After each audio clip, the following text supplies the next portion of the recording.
our colleague. We're gonna start with police, though, right? Well, why don't we all get on the page that we're gonna, where's police? Sorry.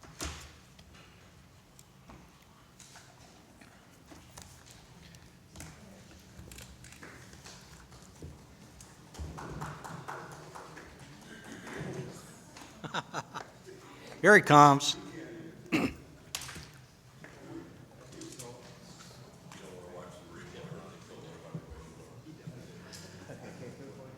I'd like to call this budget meeting in order today on May 14th, 2025. I got the year right, okay? Do we have any special attentions? Not seeing? Prayer? Everybody please stand for the prayer.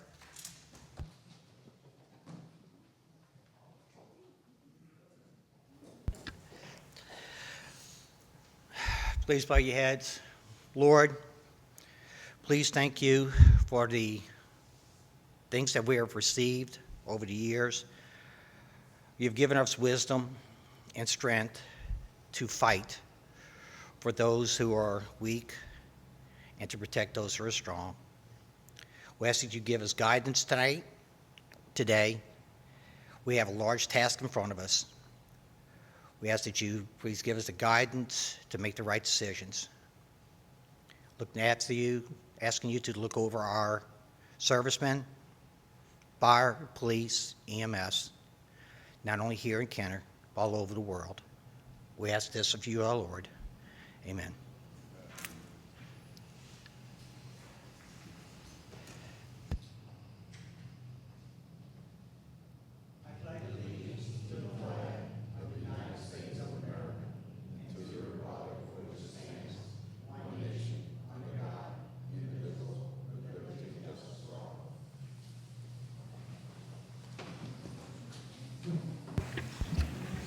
Madam Clerk? Mr. Chairman, you have a quorum. We will be having the City of Kenner's operating budget hearings for the 2025-2026 annual budget. First department that we will hear today will be the Police Department. Chief Conley. Good morning. So please find attached. I know everybody's has had this budget for some time. It's largely shaped by the continued success of the recruitment and retention program that we all work together to implement, both the council, administration, and this department. Over the past year, we've hired about 26 sworn police officers, 7 correctional officers, and 11 civilians, non-sworn employees. During that same period, we only lost 7 officers, 1 correctional officer, and 2 civilian employees. So everything that we put in place has kind of bore fruit. And we've grown in our numbers as we intended to do. We plan to have we have a police academy graduating in May, in the latter part of this month, which will put about 13 to 14 officers back in the streets. And we're going to start another academy in July. Hopefully we'll have the same amount of number to increase our manpower. It's important to realize that in this year, we're going to have a lot of officers hitting that sweet spot of 25 years or more. So we'll probably have more officers that'll be retiring and going off into the next career. But I think that's why it's important that we keep the academies going and keep the numbers rising. $21,461,000 of this budget is for compensation and payroll, which is proof of the success of the retention and recruiting program we have. In addition, it's important to note that we do go up and fight for state appropriations as well as federal grant money. We do have the COPS grant, which covers pretty much 70% of 20 officers that are hired. We have 9 more officers that we can hire under that grant, and that's we're going to do that with about 5 that won't be covered by the grant. But we also have money coming from state appropriations. As I expressed in meetings I've had with y'all, we show everything in this budget. As we get reimbursed for those grant programs or appropriations, that money goes to the city, but the city fronts it in this budget. Such things as flock, the body cameras, those have usually been a pass-through to state appropriations. We've been fortunate that our state delegation, Rep. Villio, Rep. Talbot, Senator Henry, they've been good in the past about making sure that we get a share of those tax dollars as well to cover some of those costs. We're really looking to increase our drone patrol, some other technology that doesn't put human infrastructure in danger. It's a force multiplier, so we continue to grow tech-wise as well to keep our status as a model police department in the state. Crime continues to go down. There's about a 31% decrease in crime last year, and we're looking at the same trend this year. So I think that everything that we've done collectively, the council, the mayor, and this department, has paid off. And I got Mr. Vanderbroek here for any questions as to the technical aspects of the budget. That's in his wheelhouse, so I'll turn it over to him.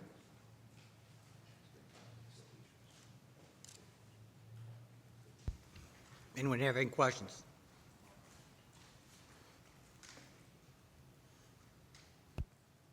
Councilman Wilmot.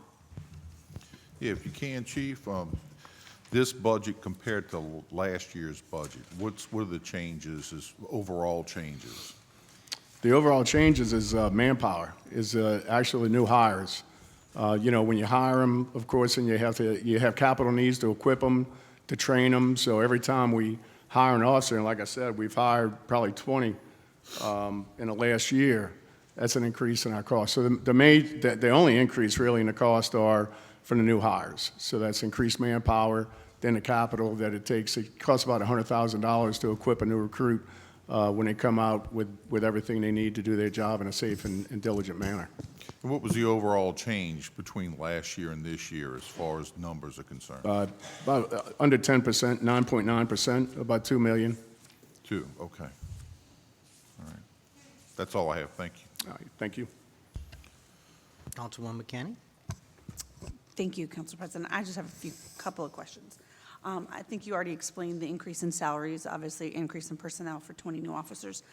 And I believe I did ask these questions in one-on-one, but I just wanted to clarify again, explain the increase in overtime pay and in holiday pay, just because they were a little higher than, previous years. So just want to. Yes, ma'am. The increase in overtime pay was pretty much the original budget for 2024-25 was $144,000. We're asking for $154,000. That increase is about 10 grand. But when you look at the actual amended budget, it's going up, quite a lot. That is because we use the line item transfers, the quarterly allotments to move overtime around. We had to do that during the snowstorm, and we had to do that in the fall with the storms. So it kind of does look like we're asking for a lot of money in overtime, but it's not really a whole lot of money because we moved some of that overtime money from the administration side, and I think that's where your question's coming, the administration side, to the police side during the snowstorm. Okay, great. And then same for holiday pay actually increased as well. Like I'm looking at the police field services, the holiday pay went up like 46%. Well, that's going to be projected, I'm looking, but that's going to be projected for the additional 15 officers. Okay, that's just for the Yeah, the that's same for the number. 15 Okay. officers, Okay, so yes, all ma'am. those changes Yes. were because of the increases? Increase Okay, in- makes yeah. sense. Perfect. Thank you, that's all. Councilman Hack. Yeah, Chief Conley, I think we met at one point, you had a $400,000 capital outlay allocation, and is that mainly for the new SWAT vehicle y'all are going to intend purchasing, which is kind of like up to date, like the Homeland Security Office has for the U.S. Department? And I think you said our prior one we have is still good, but it's out of date, and it gets stuck sometimes, especially during flood events. So this new, you can explain a little bit, but I think Yeah, so- you told me it was impressive. So, we had a tragic incident a year ago with the SWAT team, had to go out and handle a situation in South Kenner. And, we realized that after tabletopping it, that we need to better equip the SWAT team to protect them as well. One of the pieces of that puzzle is a Bearcat, which is a police vehicle, an armored vehicle, which allows the officers to get into places that they can't, with this big MRAP that we currently have, which is kind of big and bulky, but it'll complement with the Bearcat. They'll complement each other out in the field. But this is a modern piece of equipment that, we use. We're doing a lot more, not really SWAT roles, but technical entries, instead of having, the specialized divisions do their own search warrants. If there's a threat assessment done and it rises to a threat, a certain level, then we activate the technical team, and these pieces of equipment are used for that. But $450,000 is the cost of a Bearcat, the armored vehicle. That's a lot more mobile than the AMRAP. Again, I've made an ask at the state level for some of this equipment, and as we get reimbursed for that from the state level, that will go back into the city coffers. So, this budget reflects everything up front, but that's 100% the Bearcat, which, it's much needed and will be used quite a bit. We also back up other agencies in the area through mutual aid, with their teams. And yet, we're the only big city that doesn't have a Bearcat. Gretna, all the other ones have them, so we just want to be sure we can match apples to apples. Perfect. Thank you so much. Thank you. Councilwoman Dunn. Yeah, I just have one question, Chief. Since you've added all of these other police officers, are you all doing overtime with these officers? I mean, is that an ongoing thing? So it should relieve some of the overtime, because before we had to pay overtime for people to fill spots. But like Mr. Vandenbroek said, when you have something unexpected, like we had 2 events this year that I know the city has applied for, FEMA reimbursement, so we hope to get that money back. But we do budget it in case we need it, so that, it's an open and transparent budget. Thank you. Councilwoman Kenny. Yes, Council President, I just have one more question. So overall, with regard to this budget, do you anticipate having any increase, like going forward, like this is a good size and for the police department, and that you're going to be growing anymore, or? I think we're at a comfortable level. standstill, or- We're matched with departments across the country that are, same size cities, same challenges that we have. I'm comfortable with these numbers. I don't see them really escalating, other than, any cost of living increases and things of that nature. And as I said, we do have 25 officers that are at that sweet spot for retirement. Some might take it, some might not, but I certainly will be ready for that as well. Great, thank you. Councilman Brannigan. Yeah, Chief, when you go back and you look at the history of the increases, 22, your budget went up 604, 23 to 24, it went up 3.3 million, 24 to 25 went up about 837, and then this year it's gone up by 2.6. And I'm assuming that is the police force going up. I think you had said that it was like 102, and now you're around 150. What is your magic number on the number of officers you're looking for? I'd like about 500, but realistically, if I can get to 150, 160, and anywhere between there, I think that would be a good complement of law enforcement. That'll allow us to fill our special investigations divisions, to do all that work that you don't really see, narcotics kind of work. Our detective bureau, the solvability rate's unbelievable. It's like over 90%.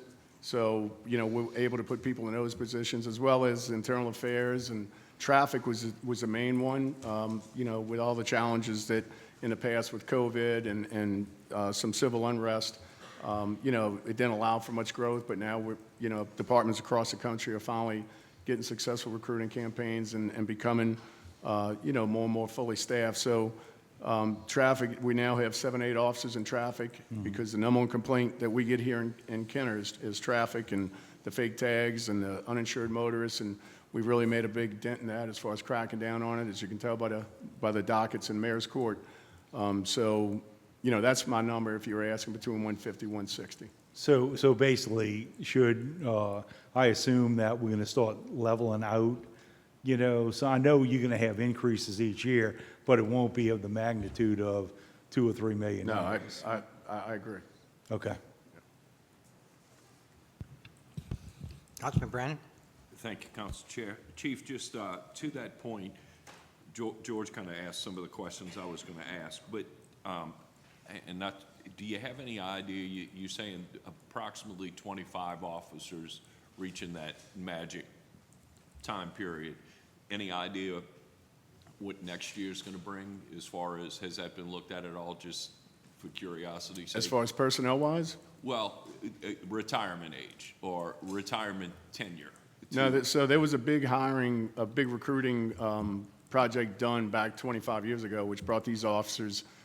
So I think this will be the biggest, hit that we would take over time. I think that we're able to keep up with attrition through just having the regularly scheduled, annual academy. We basically had like 7 back-to-back academies in the last 3 or 4 years to get the numbers up. So I think things are going to calm down a little bit now that we're fully staffed or getting there. But I don't see I don't think there'll be another impact like what we have with these 25 officers.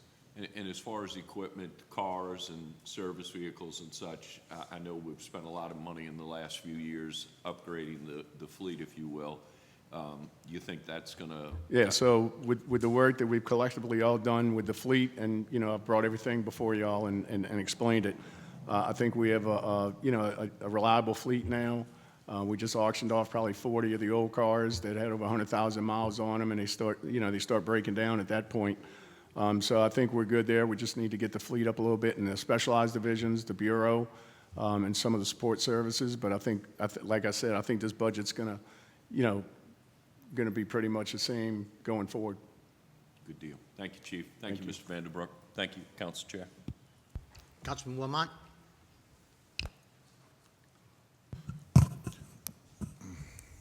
Ms. Herring, as far as this budget's concerned, needless to say, it's a change from last year. And how do we stand, or how are we looking through your view? Just overall? Yes. So overall, we have an 11.3 deficit in the general fund, so we're going into the fund balance 11.3 million. Overall, including our enterprise funds, we're sitting at about 12 million overall deficit. Revenues are pretty stable, but obviously expenses are growing with, the economy that we can't really control. But majority of this budget is personnel. So it's benefits. As you know, there's a 3% built in for city and police. And then the fire department's on their pay plan structure now. So they all received, everyone that fell into the pay plan received an increase in January. And then they would receive the next increase that's scheduled per the pay plan on their anniversary date. So that is built into this budget. Health insurance went up, so that's in this budget as well, but that's overall. Having a $12 million deficit, how will that impact us in general? Yeah, so if you continue to have a 12 million deficit, you're looking at 3 years max being able to stay operating. It's definitely, concerning, and I think that we need to focus on revenues and finding other sources of revenue. Like I said, it's hard to trim back because it's personnel. So, we can barely function now with the personnel we have, much less if we had to cut back. So it's going to be hard to determine. So I definitely would like to work with y'all and the police chief and, all the other departments to figure out, is there other revenue sources that we're not thinking of that we could, try to get. And it is great that the police department gets a lot of grant money. So, I know the city is focusing on grants. Jose is always trying to get federal and state funds. So things like that help us to complete projects. And how would the city handle, say, if there was an amendment to this budget that said? Well, you would just be going into your fund balance even more. And I just want to remind the council that we have to build a city hall. We have to still repair things from Ida. That's all your fund balance. That's where that money is sitting to rebuild. We have to keep a certain amount of money in there so that we can bond money out. So I definitely would just caution going into it more without cutting something if it's not necessary. Well, and maybe I didn't phrase that fully, and I say an amendment, not amendment adding to the budget, amendment taken away from the budget. Yeah, I mean, then If we did it across the board, say a percentage. Yeah, if you want to cut back, y'all just have to tell me what you want to cut, but majority of the budget is salaries, so. Would that be harmful? Yeah, yes, so $60 million out of the general fund, out of $71 million I'm sorry, 43 million out of the 60 million is salaries and benefits. So we would have to know what department you want to cut, and obviously it's going to be things that aren't essential functions, like we can't cut public works or things like that. It would be recreation, it would be the food bank, it would be community services, stuff like that, not essential functions. Is there a safe number or percent that you think that could be done across the board? I don't see really, I mean, we could trim back a little, but it's really nothing. Your entire supply, service charges, and capital outlay, you're looking at 16 million, and we're 11.2. So unless you're gonna cut that whole thing, you're not gonna make up enough money to really make a difference. In time, it may make a difference, though. It might, yeah, and I think every year you go into the fund balance, it's just Right. doubled from what we were last year. And this is just a projected budget. Obviously, revenues can come up stronger than what we are projecting. This is a safe estimate. And expenses could be under. Just because we budget something doesn't mean we're spending every penny. The mayor watches, and we try to hold departments to not just spend because they have the budget. Can this wait? Can we find a cheaper route? Things like that. So, last year we budgeted going into the fund balance 8 million, and we're looking like we're only going to go 4. So, just because we're budgeting going into the fund balance 11, we might be at 5 or 6. So. And I would like for you to think about that question, though, as far as, Okay. if there's a safe percentage that we could cut back. Okay. And Majority of your departments have cut. There's a lot of them. There's only a handful that went up from last year's budget.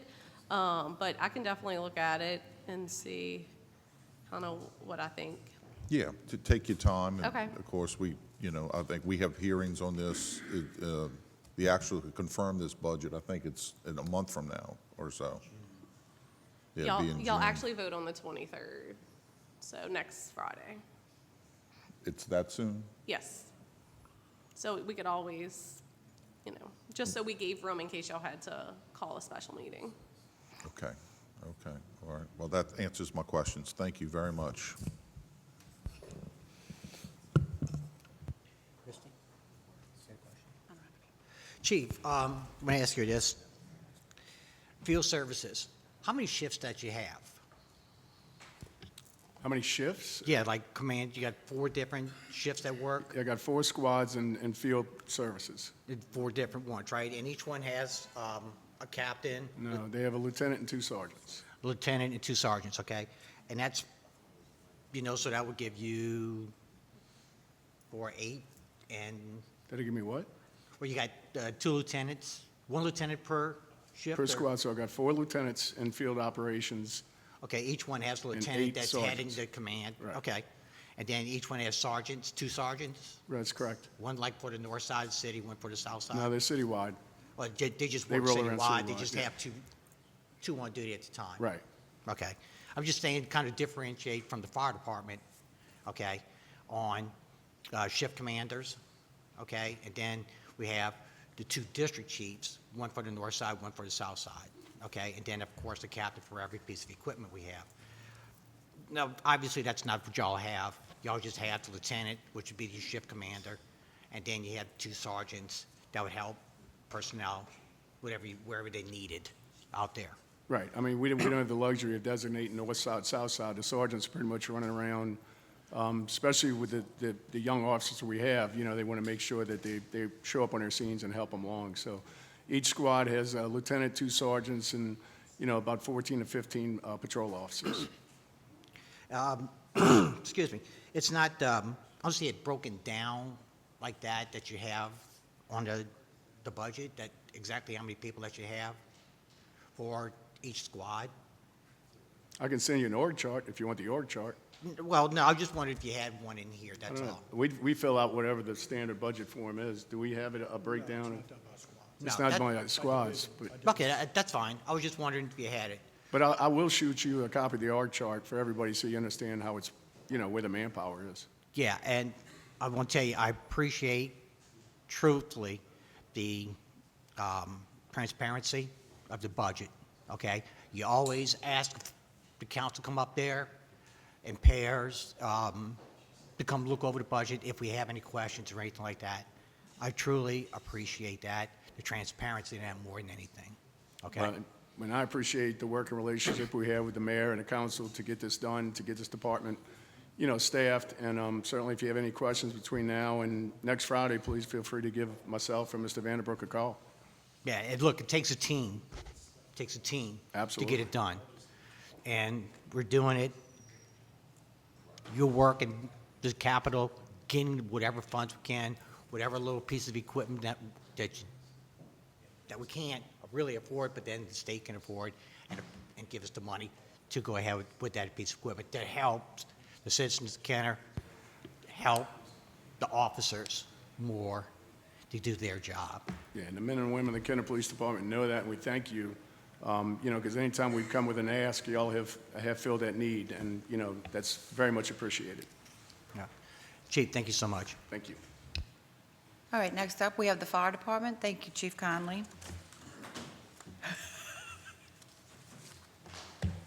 I'm being shown the door. I'm going to take my truck.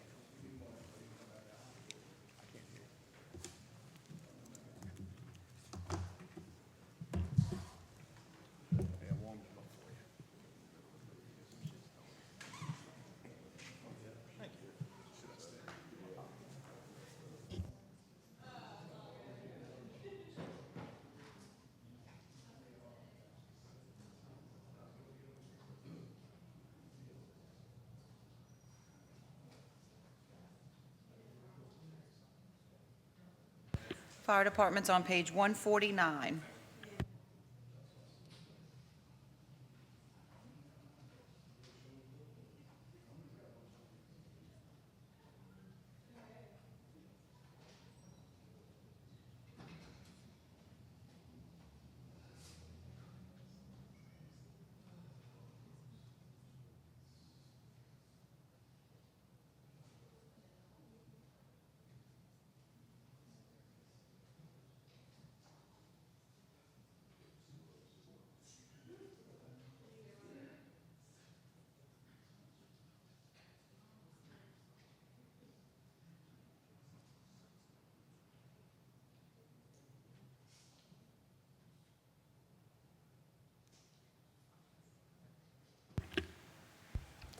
Chief Torrance, go ahead with the fire, please. Good morning. Currently, the Kenner Fire Department is a Class 1 fire department, one of 15 out of the approximately 440 fire departments in the state. And I didn't realize this until last week when we met with a company coming in providing recording devices for our dispatch center. The gentleman told me he did the research on Kenner Fire Department and that we're in the top 0.4% of all fire departments in the nation, which is a great honor for us to have. We're currently fully staffed right now with 128 members in the department. We have 108 in suppression, 8 dispatchers, 1 dispatch supervisor, 3 fire prevention persons, 2 records clerks, and 2 training officers, 1 accountant, and 1 information technology person. At the start of the year, we implemented a $13 an hour pay plan for the members of the fire department. We have an increase in training amongst our members. We currently oversee training at the Jefferson Parish Fire Training Academy for the parish. We are starting to implement training in Kenner for the state's federal program, Fire Education Training Academy, where we are hosting many of the trainings for the fire members throughout the region. We started construction on Fire Station 38 a couple of months ago. We're in the process of designing new Station 35. The movement of Station 35 from the 1800 block of Williams to 24th Street will give us the road coverage that we need to help us maintain a Class 1 rating. We have 2 new fire apparatus on order that should be delivered by the end of the year, should be placed in service no later than January of 2026, and with the plan to purchase 1 new apparatus at the end of next fiscal cycle, which is around May to June, in that window, and it shouldn't have any significant impact on the budget because the original two that we purchased will be, those payments will be falling off, and then the new ones will take place to replace that payment, so it shouldn't have a significant impact on the budget. As well as over the past year, we saw a few legal issues that were plaguing the fire department. So,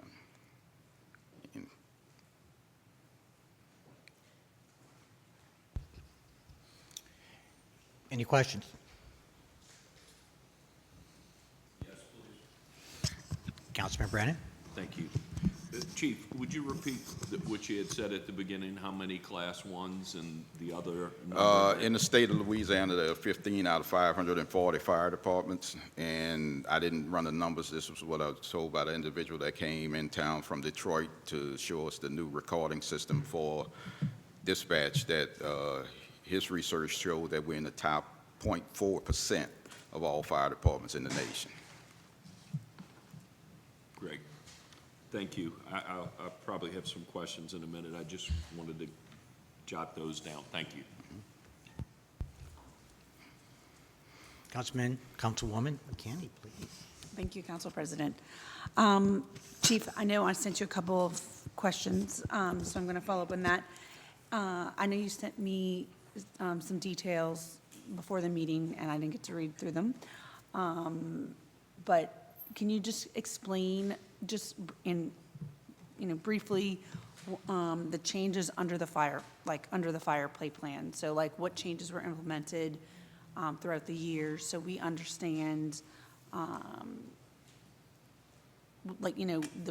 understand that there are obviously increases in the budget and built in and happen throughout the year, but I just want to understand, who got raises and what changes happen throughout the year, so that way it's not like that we don't think that no one's getting a raise throughout the year. You know what I mean? I just want to understand if there were raises throughout the year, how much or how many employees were affected by that, basically? Well, currently, we are following the state statute, which I sent you a copy of that, Yep. and highlighted the portions that's relative to this implementation of the pay plan, that members of the fire service receive a 2% longevity increase annually from starting at year 3 and continuing for 20 years. And that's the pay plan that we implemented at the start of the year, where it was actually December 28th of 2024 when we implemented the pay plan, increasing the starting salary from $892.92, which is about $893, to $13 an hour, which is 45.6% increase for the starting salaries. What happened over the years here, we had members that back in 1991, a pay study was done where the guys were getting $1.1610 increase for every promotional rate. And as you see in the statute that I sent you, that members are supposed to make, everything is based off the firefighter, where a driver makes 10% above that, captain makes 25%, the district chief makes 45%, and the assistant chief makes 50%, all above the firefighter. Okay. So that's the pay plan, but that wasn't happening. So in 2023, we corrected, implemented a promotional rate for those guys that got the $1.16 and aligned them properly to resemble what the state statute mandates. What that did was create a delta. So that group of guys, approximately 54 members of the department, received an increase where the lower end didn't receive an increase. What the pay plan did at $13 an hour was close that delta, because it closed that gap. Okay. So it aligned everybody according to the pay plan, where the newer members caught up, closed the gap between the older members, and then everybody just fell in line to come into compliance with 1992, the state statute 1992.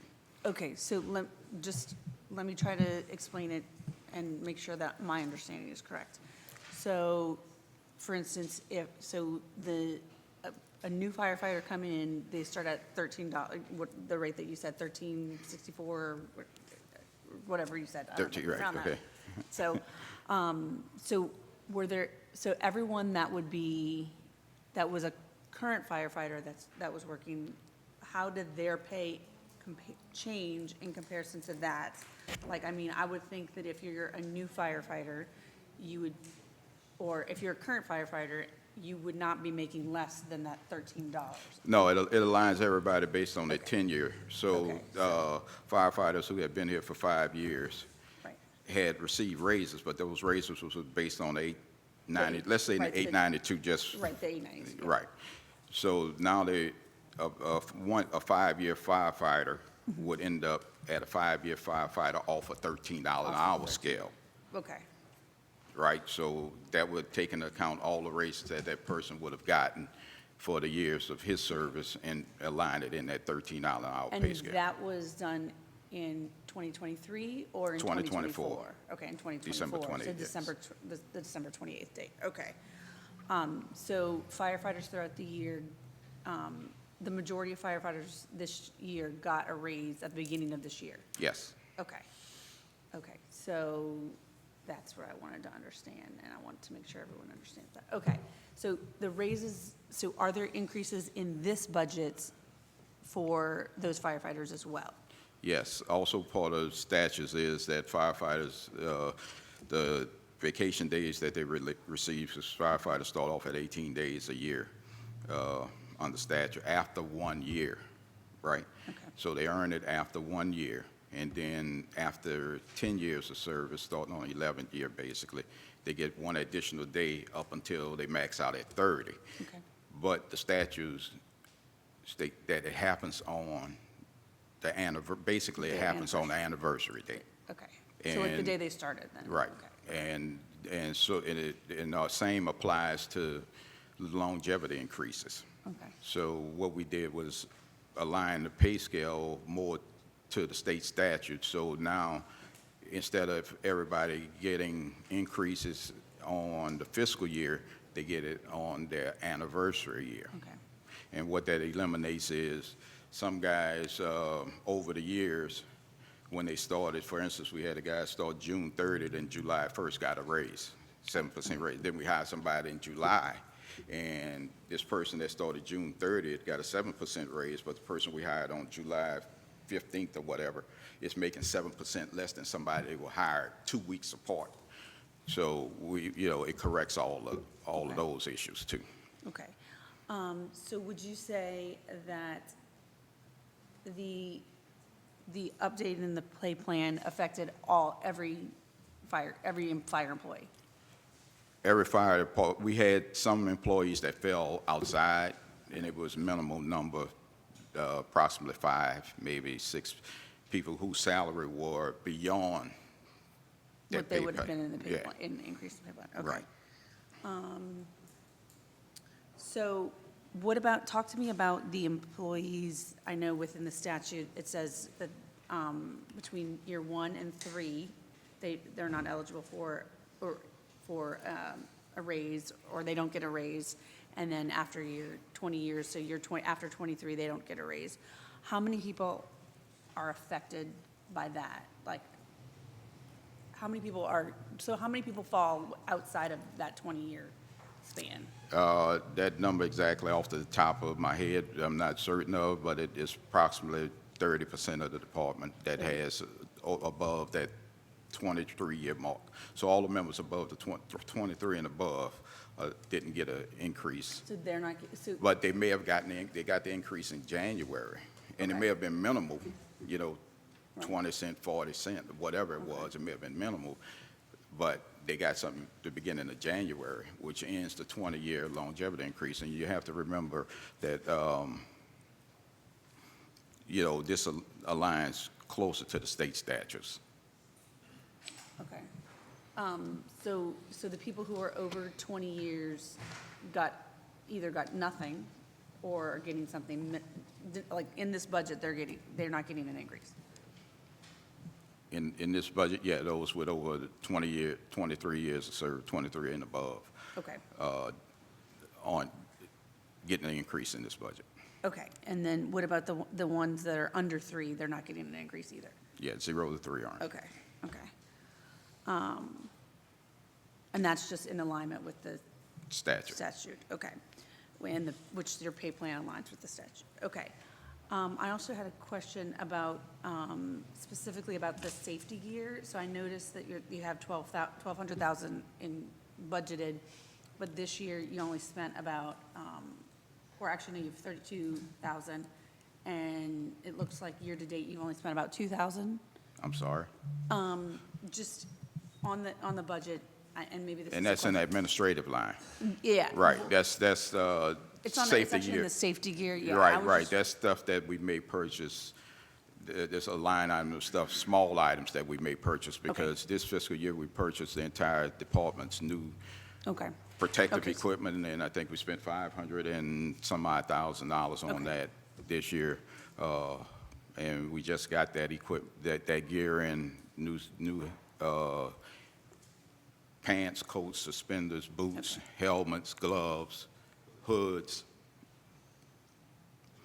And that was purchased in this fiscal year. Okay. And you do have a uniform, yeah, they have uniform, this was just safety gear, and it Right. didn't look like it was used, so I was just wondering about that. Okay, I think that's all the questions I had. I did have one question with regard to the line item for the assistant chiefs. It went down. Did it decrease? Did you decrease the number of assistant chiefs that you had? Because the amended budget had 387, and the proposed budget has 315, so I just was asking. Right. Right. The assistant chief is a line class position, and someone, longevity, higher salary, retired. Oh, someone retired, okay, okay.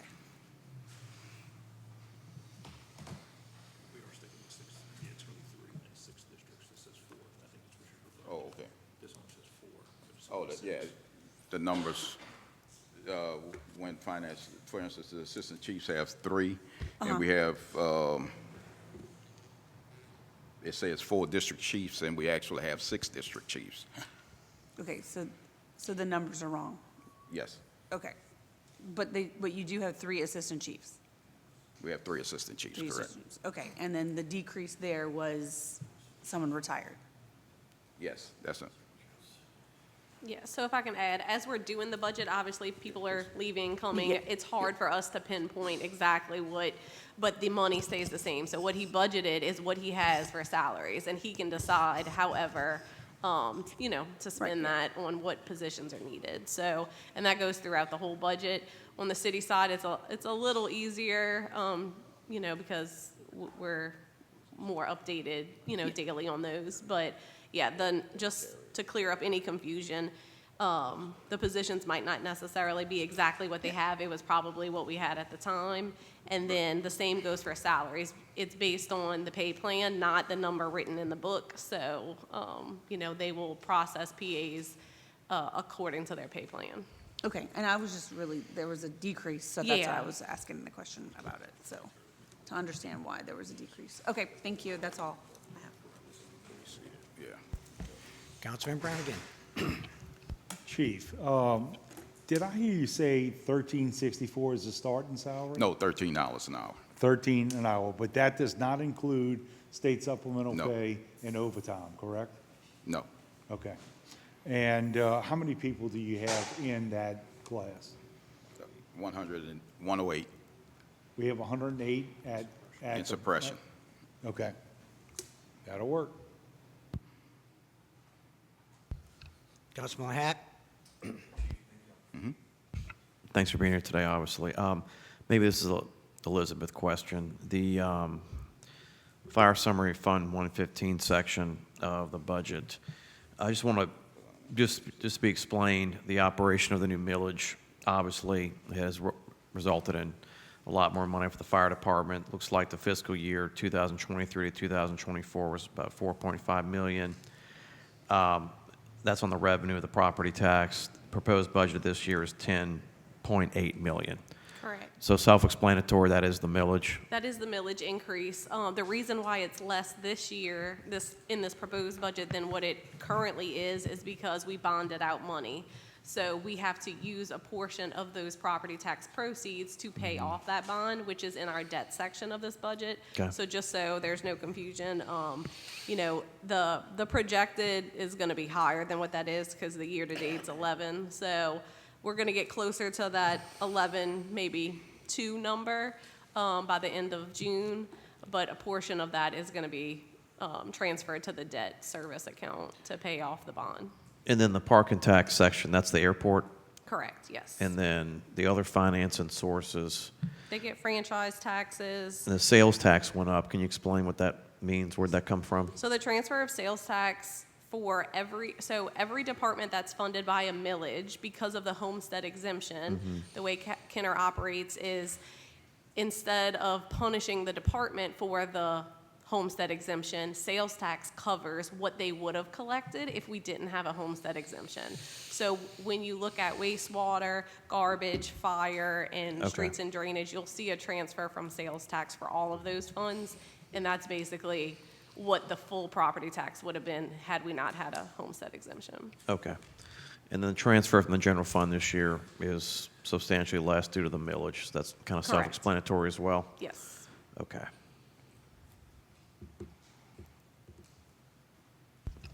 Okay, that's all I have for right now. That was a Liz question, but thanks anyway. Mr. Mayor? Thank you. I know Terrence went over a lot of it, but just want everyone to know that no fire personnel's salary has been cut with this temporary or current pay plan and promotional pay. As he said, I couldn't tell you how the city came up with promotional pay with firefighters when it's clearly in the state statute how it's done, percentage from position to position. This budget also, the statute calls for overtime kicks in, I think it's after 108. City of Kenner pays overtime at 98, so they have built-in overtime every month. And state supplemental pay kicks in after 1 year of service, $7,200 a year. The City of Kenner pays it from day one. The city pays the benefit until the state benefit kicks in. And all this is subject to change when there's this pending lawsuit ever makes it to court. So that's kind of some of the, and when Terrence was going through the numbers, it was kind of hard to find out the exact to the penny. And I said, whatever you do, you better err on the caution of the employee. So we think we actually overpaying the people with this pay plan. It could be pennies on the dollar, but we weren't going under the 2 factors, so we're paying more. So that's it. So I just want to make sure that was known to everybody in this budget that the first thing when this millage was passed, it said no fire employee is going to lose money. We could have backed out all of the stuff that the city does, and yes, there's a few of them that would have lost money, took home less. But that wasn't an option. So that's all built in this budget also. Councilman Brannigan? Chief, when did the state supplemental pay go from 500 to 600? Last year? It was last 2 years, well, actually, it was, last year, it was signed into law. Okay. The prior year to that, the state was paying all public safety members additional $100 or $1,200 a year bonus. The system just couldn't put it in as a bonus, so they spread it out over the entire year. So it technically went in about 2 years ago, but it wasn't. Okay. It was just supposedly a one-time deal through the state, and then after that, they made it official through legislation. Okay, thank you.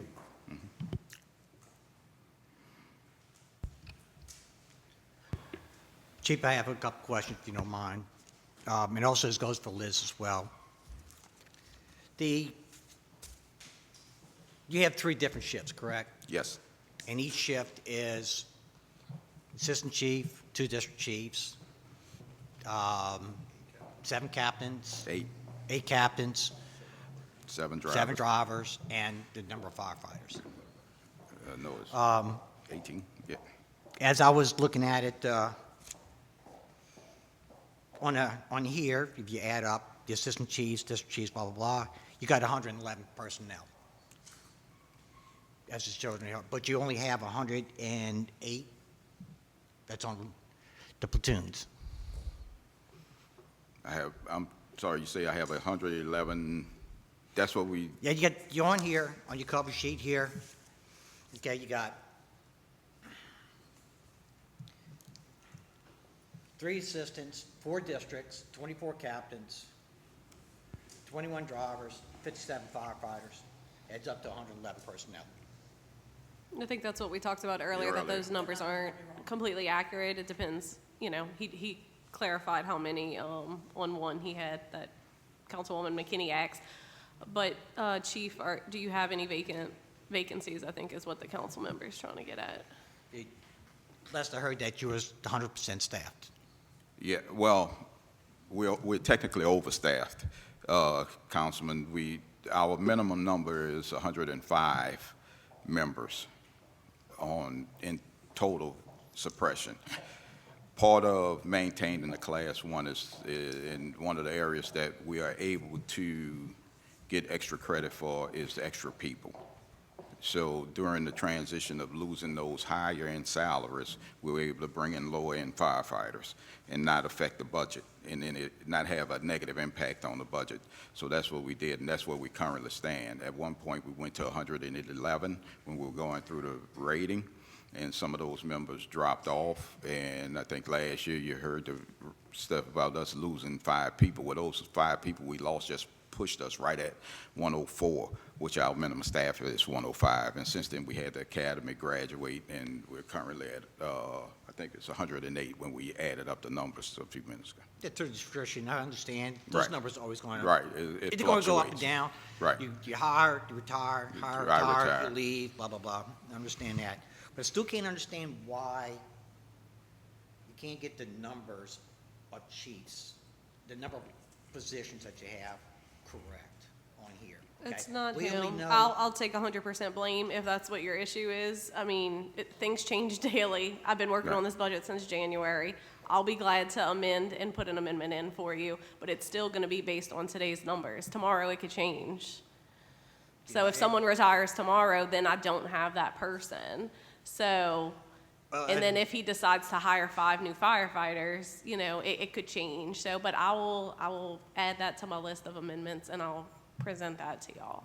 Well, you can almost. I just don't want him it's not the fire department, it's me, so. You can stencil in, okay, and you can put it on your sheet. You'll always be Oh. 3 assistants, always be 6 Thank you districts. for that, thanks. Always. I do want to add, it's very complicated for public safety. As you notice, the police department doesn't even list their positions. That's- So I we asked can the go to chief. that too. I asked the We don't chief have to that just a list second them. ago, So, correct. exactly. Okay. That was one of the questions I had. And I saw in capital outlay, there isn't anything for the fire stations.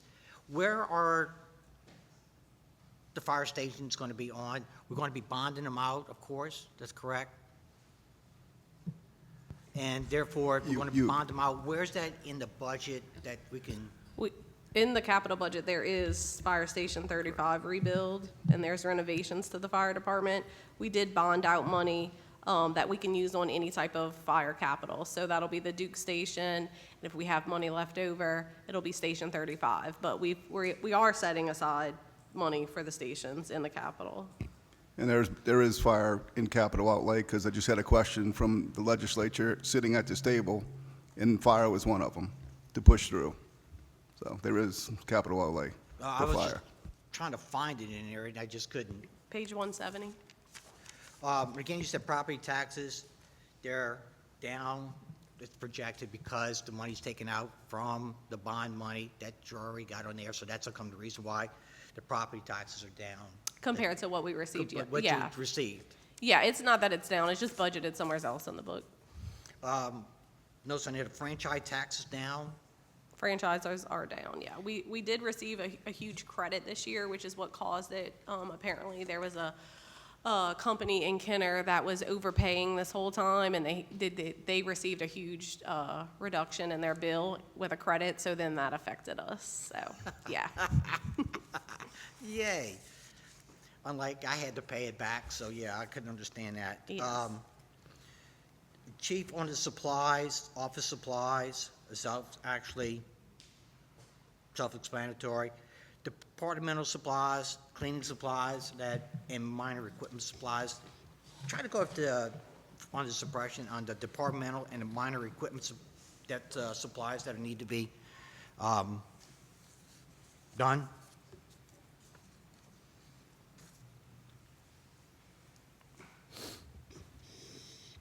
I'm sorry, I didn't get your question. Now you see if I can find exactly what I was trying to go with this.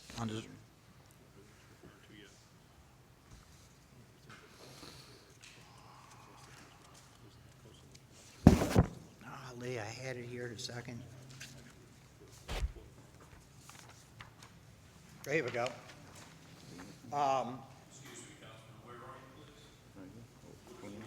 I got a page 155. It's under the fiscal year 2025 annual 25-26 fire suppression. Okay. Line 5710, 5730, and 5770.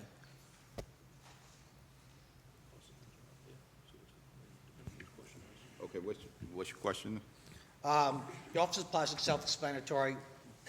What are the departmental supplies? Departmental. 5730.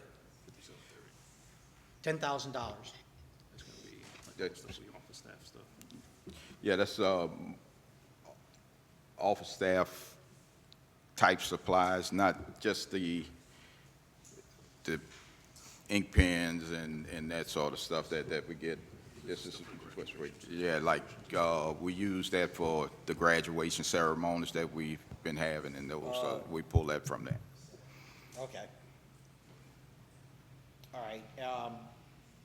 And the safety gear, my colleagues, if I'm not mistaken, per personnel is right around $5,000 per person.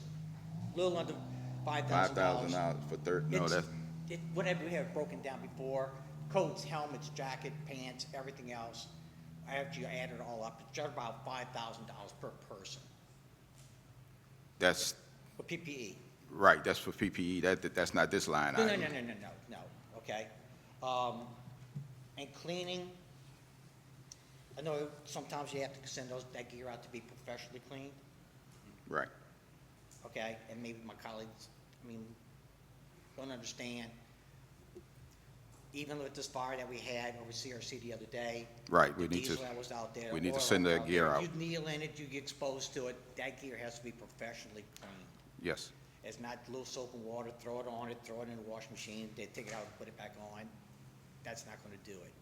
I don't know, that has to be done, okay? okay, I agree with you. I agree Been with there, you. done that. Yeah. Let's see, what else I had on here? Franchise tax was the other thing I wondered why it went down. I got an explanation on that. Mr. Mayor, sir, I gotta tell you, you are, as far as the fire department, you have done more than any mayor that I know out of the last 25 years, okay? You stepped up to the plate, you solved a lot of problems when no other mayor wanted to do it. You stepped up, and I can't tell you how much I appreciate that, okay? I know the fire department is a different animal than the police department. Never give up on them, okay? Never give up on them. They may seem as much disorganized as could be, okay? But never give up on them. The pay raise that they're not receiving after 23 years will be affecting personnel. There's no way we may pay more than any other department on starting pay, but at the end of your career, you're making less than any department in around.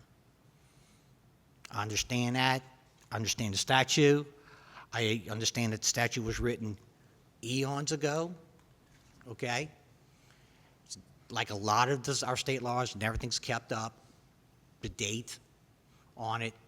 You've referenced 1992, I believe, is after 23 years that the firefighters don't. I think that might be a little understatement on when that law was originally written. And again, those standards are minimum. Doesn't mean that we can't exceed those standards. It does, but the statute would have to change because it says they shall receive a 2% increase. It's not at least, it says shall. And we put something in place that's solid, follows the rules. The legislature follows the rules. Look, we were working to a mutual agreement, and all of a sudden, we sued, and I said, put it on paper, whatever the law says, we stick into the law, and we'll work it out as we, from, whenever we get to court or after anything's settled. Then we can deal with what happens after. You're absolutely correct. But the pay plan is solid, and it follows state statute, and you will never, ever, ever lose any lawsuit if you follow the state statute. You're absolutely As bad correct. as it sounds, that's where we sit today. As you said, almost May 14th, but it's May 12th, 2025. So we'll deal with it after all this is done with. So that's kind of the way going into this. Make sure nobody lost money and follow the law. And that's kind of where we're sitting today. So. Yes, sir. And you're absolutely correct. You're absolutely correct. So I don't have any more questions here. There's someone Anyone at the else? podium that would like to ask a question, Mr. Chairman. Mr. Nick, sir, you have the podium. Thank you. Nicholas Alva, Kenner Firefighter Association President. I'm going to read a prepared statement. Good morning, council members. I'm here today to respond to the recent comments made and speak directly to each of you about the harmful effects of the newly implemented firefighter pay plan. This plan isn't just detrimental to the Kenner Fire Department. It threatens competitive recruitment, retention, and ultimately public safety in our city. Our association has repeatedly raised concerns, especially about the plan's limits and cost of living adjustments. Let me be clear, not everyone received a raise when this plan went into effect. In fact, it only offers raises to firefighters between 3 and 23, a far cry from the long-standing tradition of 2% raises throughout a firefighter's career in Kenner. So when the administration announces a 3% raise to City of Kenner employees and police and excludes KFD is misleading. Roughly 49% of Kenner firefighters will be excluded based on their own pay plan. That includes our most junior and most senior personnel, both critical to the strength of our department. This design undermines morale and misleads the citizens who voted for the millage increase. Let's not forget, our starting salary didn't change for over 20 years. And now we're headed down the same road again, but not giving cost of living raises. I ask each and every one of you to look closely at this pay plan. Work with our association and ask the questions. I need you to actually see and look at the pay plan and advocate for the firefighters who show up every day to protect this city. I've reached out to you, every one of you. Now is the time to act. Our future depends on it, and it depends on you. Thank you. Thank you, sir. Can I make one little comment? Yes, Mr. there, sir. In January, the starting fireman got a 45% increase in starting salary. So just make sure that everybody, no one lost money, almost everybody got a raise in January. So just make sure everyone knows that. It's not, you just didn't get a raise of 40% a few weeks ago and get another one, a couple of months ago, and you get another one come July 1st. That's kind of the way it is today. Like I said, in the back of all these decisions, there is a lawsuit that is sitting over the city of Kenner that we'll figure it out. I'm not going to bash anybody in city government currently or before or 10 administrations ago, but nobody can figure out how this pay plan came about that we inherited. So it's fixed now. Is everybody happy? No. Even My administration's not happy. I know some of the fire administration would probably do a little bit different, but this is where we're sitting today. We have to follow the state law as it's written today. That's what we're going to follow. So if we didn't have something hanging over our head, this is a whole different conversation. So as of today, that's kind of the way it is. But I just don't want somebody to come up and said, well, they're not getting a raise. 4 months ago, they got a 45% raise. So that's just one, let somebody know. It's not just, we forgetting the firemen. They just had a whole new pay plan January of this year. And this is the budget for next year that we're going into. So I know Terrence has all the built-in raises for the next year that the people that the law calls for. And that's kind of, like I said, I keep saying it, that's the conditions we have to work under today. So with that said, I probably said too much. I'll probably get calls from the fire department attorneys to shut up. But, you know, the public needs to know the truth. You know, you're going to do what's right for everybody. And I understand it's tough. It's really tough. And you are doing the right thing. Okay? I'm not going to bash you or anything like that. You're doing a great job.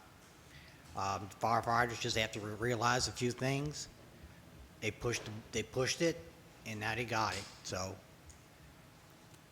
it is what it is. All right, thank you, Chief Morris. Yes.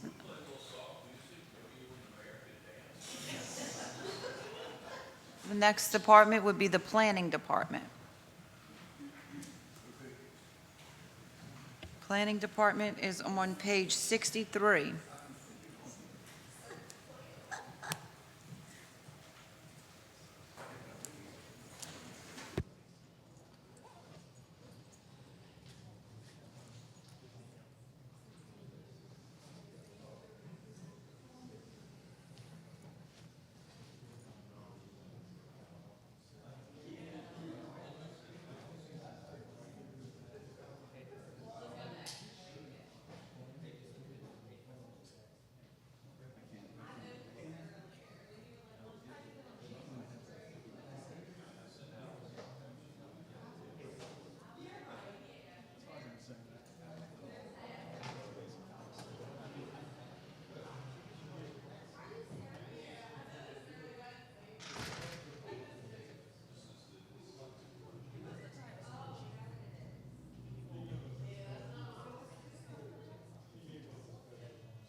Okay, whenever you're ready, sir. Thank you. Yes, Chris, please.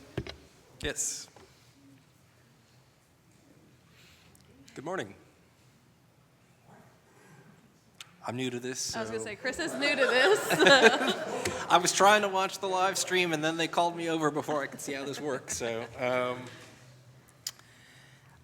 in terms of changes from last year, the administration has asked us to try to grow the staff of the planning department in the hopes that we can be more proactive and instead of just handling the day-to-day work. So all of our increases would be to adding a planner 2 position.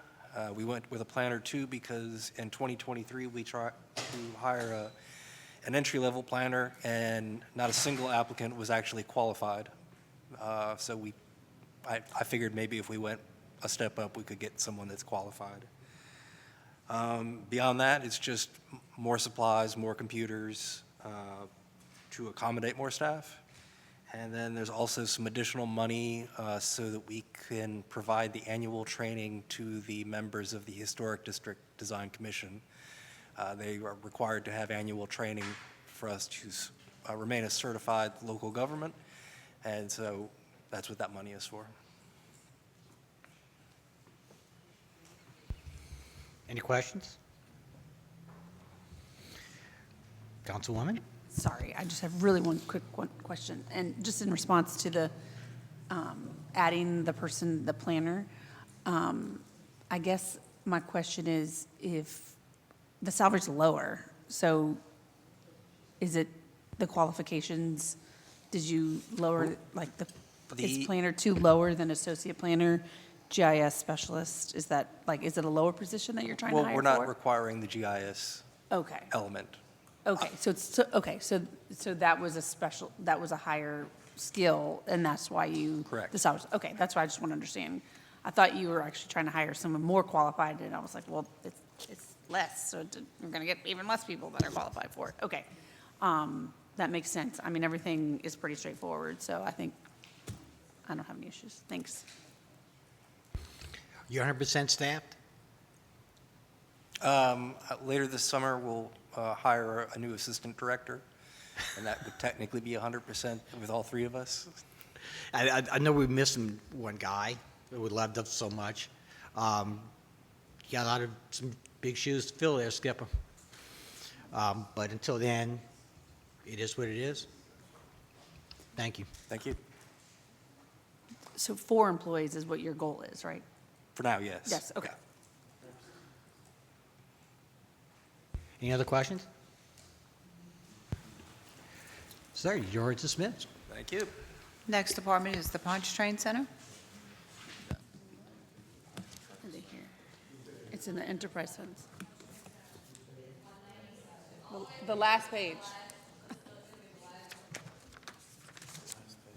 Yeah, it's the last 2 pages. It's the civic center. That's right, I know it is. I looked at everything this morning. It was last.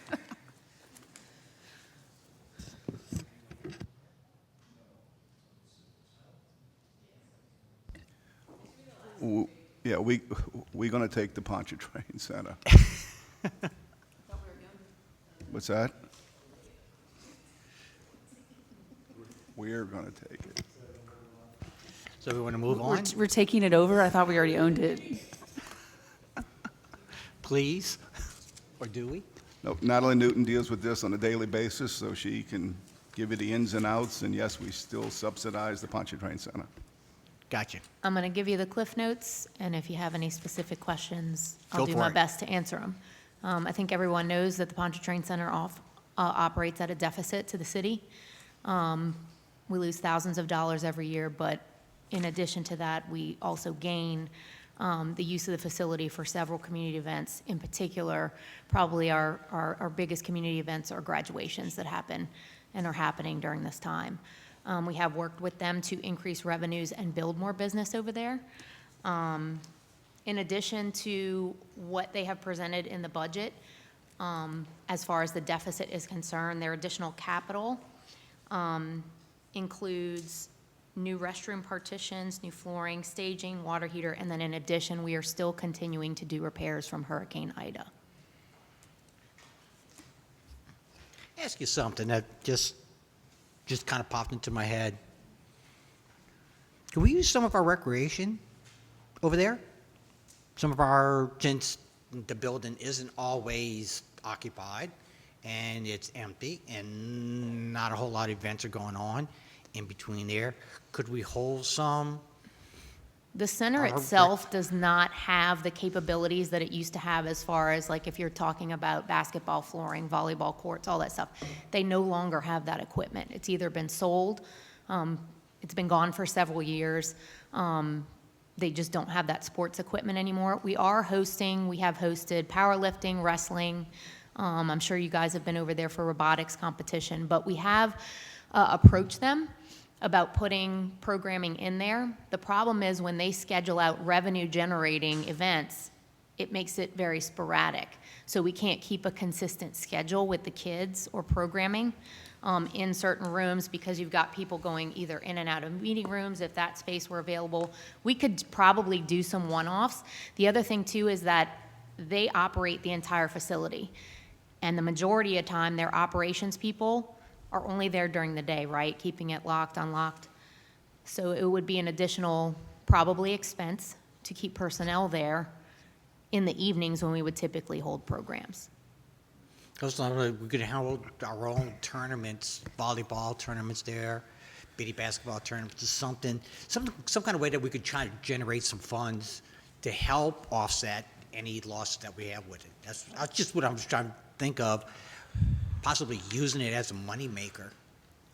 We have with two of our cooperative endeavor agreements. One of them is cheer. We were not able to secure a date for this year. We're still working on that to hold a cheer competition there. We're kind of, I guess, late to the game. So fitting ourselves into already established a tournament where there are already events that have momentum, this year is not our best fit. I guess I'm learning that as I go along. We did, however, in conjunction with an agreement we have for wrestling, there was a wrestling tournament, a dual meet, held at the Pontchartrain Center this year that did generate some revenue. Just thinking out the box. Trying. Anyone else? Yeah. Councilman Hatt? Yeah, thank you, Deputy Newton. No, so a lot of other cities in the last 20 years have, to answer your question a little bit, have offered their arenas for free. That's why we lost the giant wrestling competition years ago. But they've actually done a pretty good job bringing some of that back, the powerlifting and the wrestling meet she's talking about. So they are very proactive in that, and I think it's great what they're doing. It needs to be a bigger facility, but that's another topic for another day down the road to attract a lot bigger events. The only question I have, Deputy Newton, in the budget is the 304 capital outlay request. Is that repairs, or do you know? It's on. No, it's additional capital. It's just a 21% increase. Just want to know if you know what that is, or if it's a type of repair No. allocation. Every year there's a capital request. Yeah. Here we go. The chiller rebuild, Hall C cooling tower, administrative restroom renovation that I mentioned, electrical upgrades, technology upgrades, interior, exterior painting, various event equipment. I think some of that is sound related and lighting related. The islands that are in the middle when you drive down the main road is included in there, and a house curtain is what the 304 totals. Great.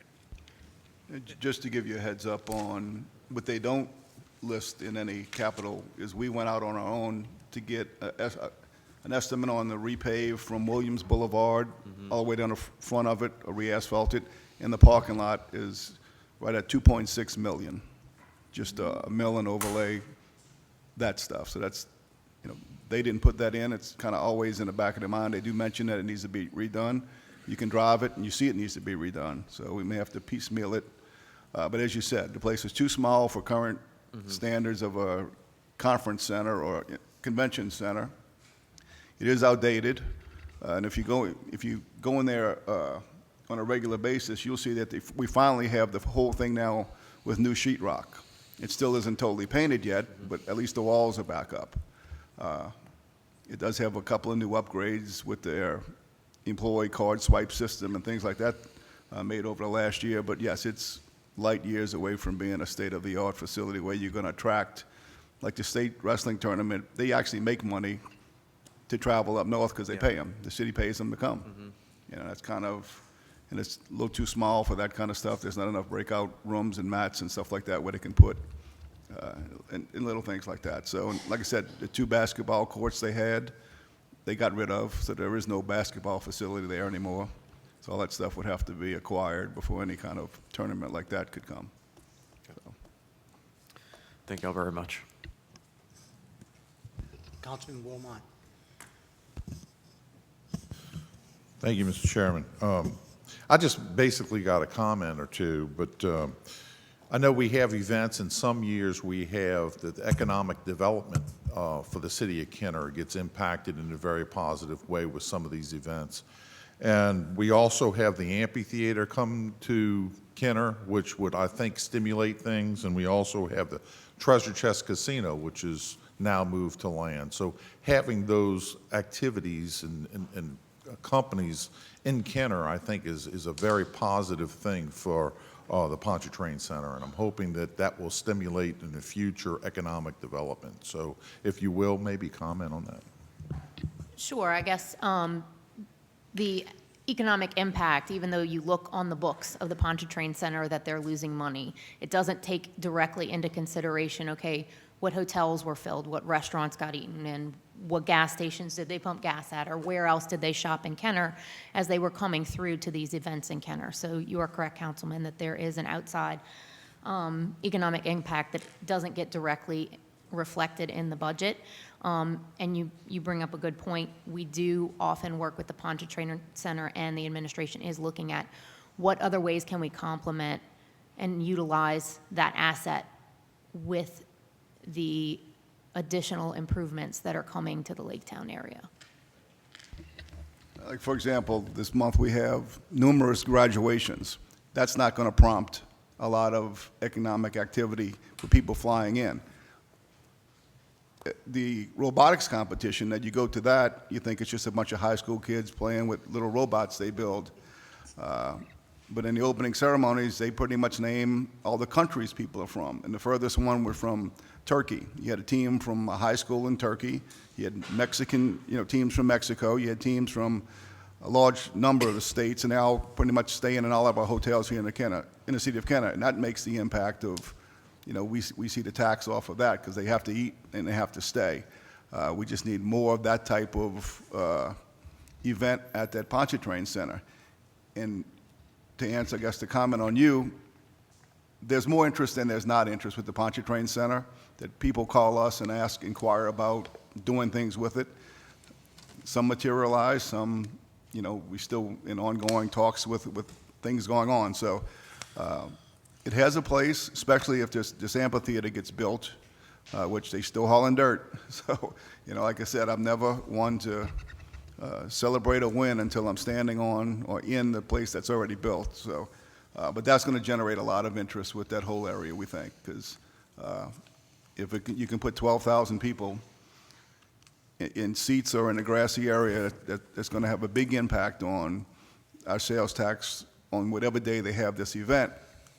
It's also going to be a big hurt on Williams Boulevard. So I think everyone should buy a golf cart, like Councilman Lahat said, because we're going to need them to get in and around the city of Kenner.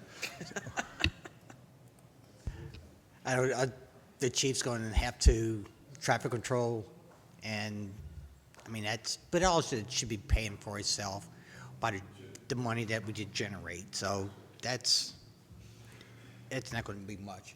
Councilwoman? Excuse me. Thank you, Council President.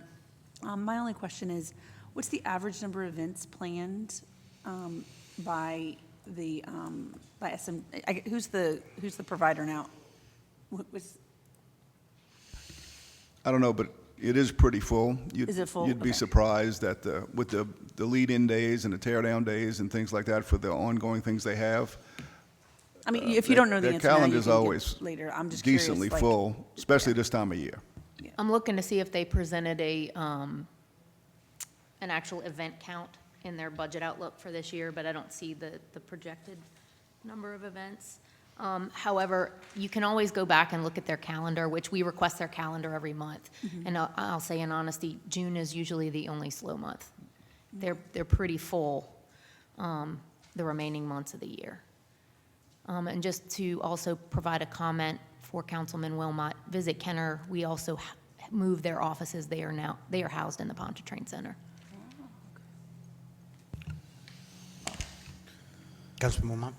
Thank you, Mr. Chairman. I'd just like to mention, too, that every year, I think we've had the Lanyap Classic Dog Show, and they bring folks from all over the region to Kenner, which is a great thing, and it's beautiful dogs and so forth. I know they have and that's a free show for our citizens, excuse me, to attend. This year, it's going to be on July 31st of '25, so it's not that far away, so please mark your calendars. Thank you.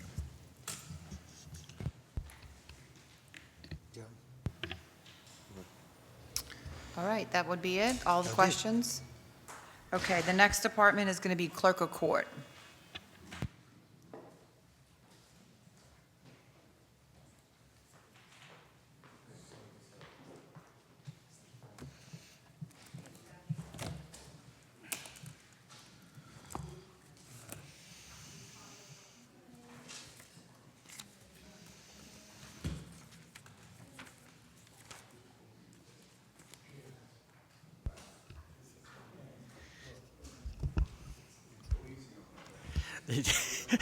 Welcome to the fire.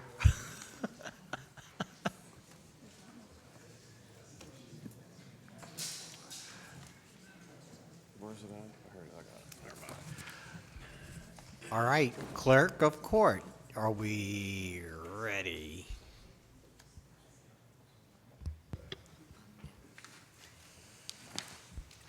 And you have to go easy on her. Like I said, she's been here, what, a week?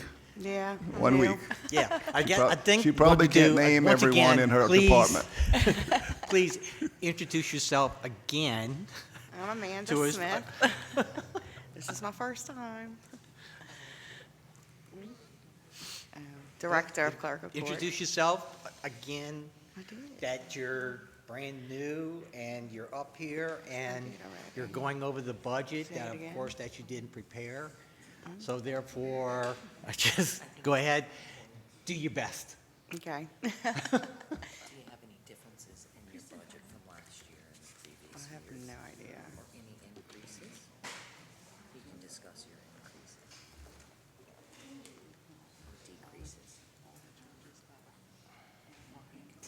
So all the judges got an increase in pay, and they have a mandatory training for judges that they added. And what else? That's me.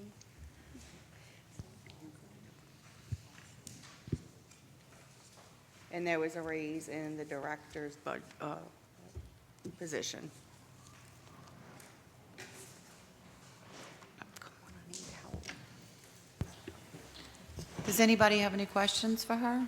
Councilman McKinney? Hi, how are you? Welcome. The only question I have, and it might be not a question you can answer, or hopefully someone can answer it.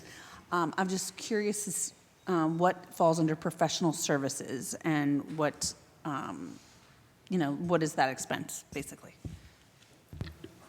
That would be Liz. Liz, can you answer that? I mean, I can. Liz is going to answer that for her. Okay. Yeah, and they do have 2 vacancies in the budget too, just to add that. Right now, it's their Digicom software, so they run the court system for them, the software they use. Okay, great, that's all. Pretty simple. Does anybody else have any questions for her? Okay, seeing none, thank you so much. You did a great job for your You're first time. dismissed. Thank you very much. And the next department up is Community Development.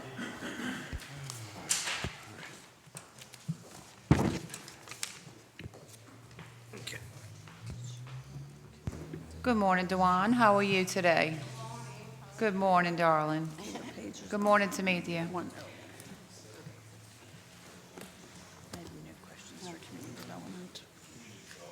Don't expect us to be We're on easy. Community Development, it's page We're coming. 171. Let's give them a few seconds. Do you want to go ahead and speak, Dewan? Oh, Go ahead. she okay? Good morning, I'm DeWan Jones, Director of Community Development, and basically our budget is the same from last year. We haven't received our annual allocation from HUD as of yet, so we will be coming before you again once we get those numbers. So we're using basically the numbers from last year from our HUD allocation. But everything is really the same. I think we have one employee that's going from part-time to full-time this year. She had been out having a baby, so now she's coming back full-time. But other than that,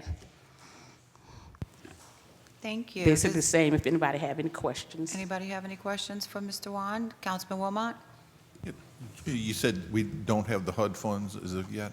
Our allocation, our annual allocation, we should hopefully receiving it soon. So we're basing the numbers on this year, and usually it's the same. When you might have an increase maybe sometime within a few $100s or What is the approximate amount of that allocation? Do you know?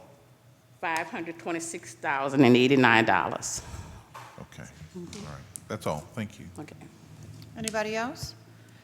The next department is already up there, would be Citizen Services. I believe that's, Chantel. oh, I'm sorry, okay. Okay. Citizen Services, and then your federal compliance, okay.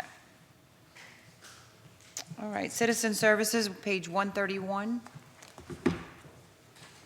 Good morning, Chantel Miller, Department of Citizen Services, Kenner Food Bank. If anyone have any questions, let me know. Our budget is pretty much the same from last year. We have one new stock clerk in the warehouse and 1 new administrative assistant that you guys will see in the budget. Anybody have any questions? I don't see any questions, so thank you very much for your Thank you. presentation. You have a good day. The next department's going to be Federal Program Compliance, Ms. Tamithia Shaw.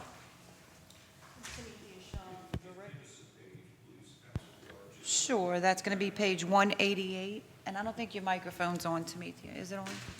It wasn't. Okay, now it is.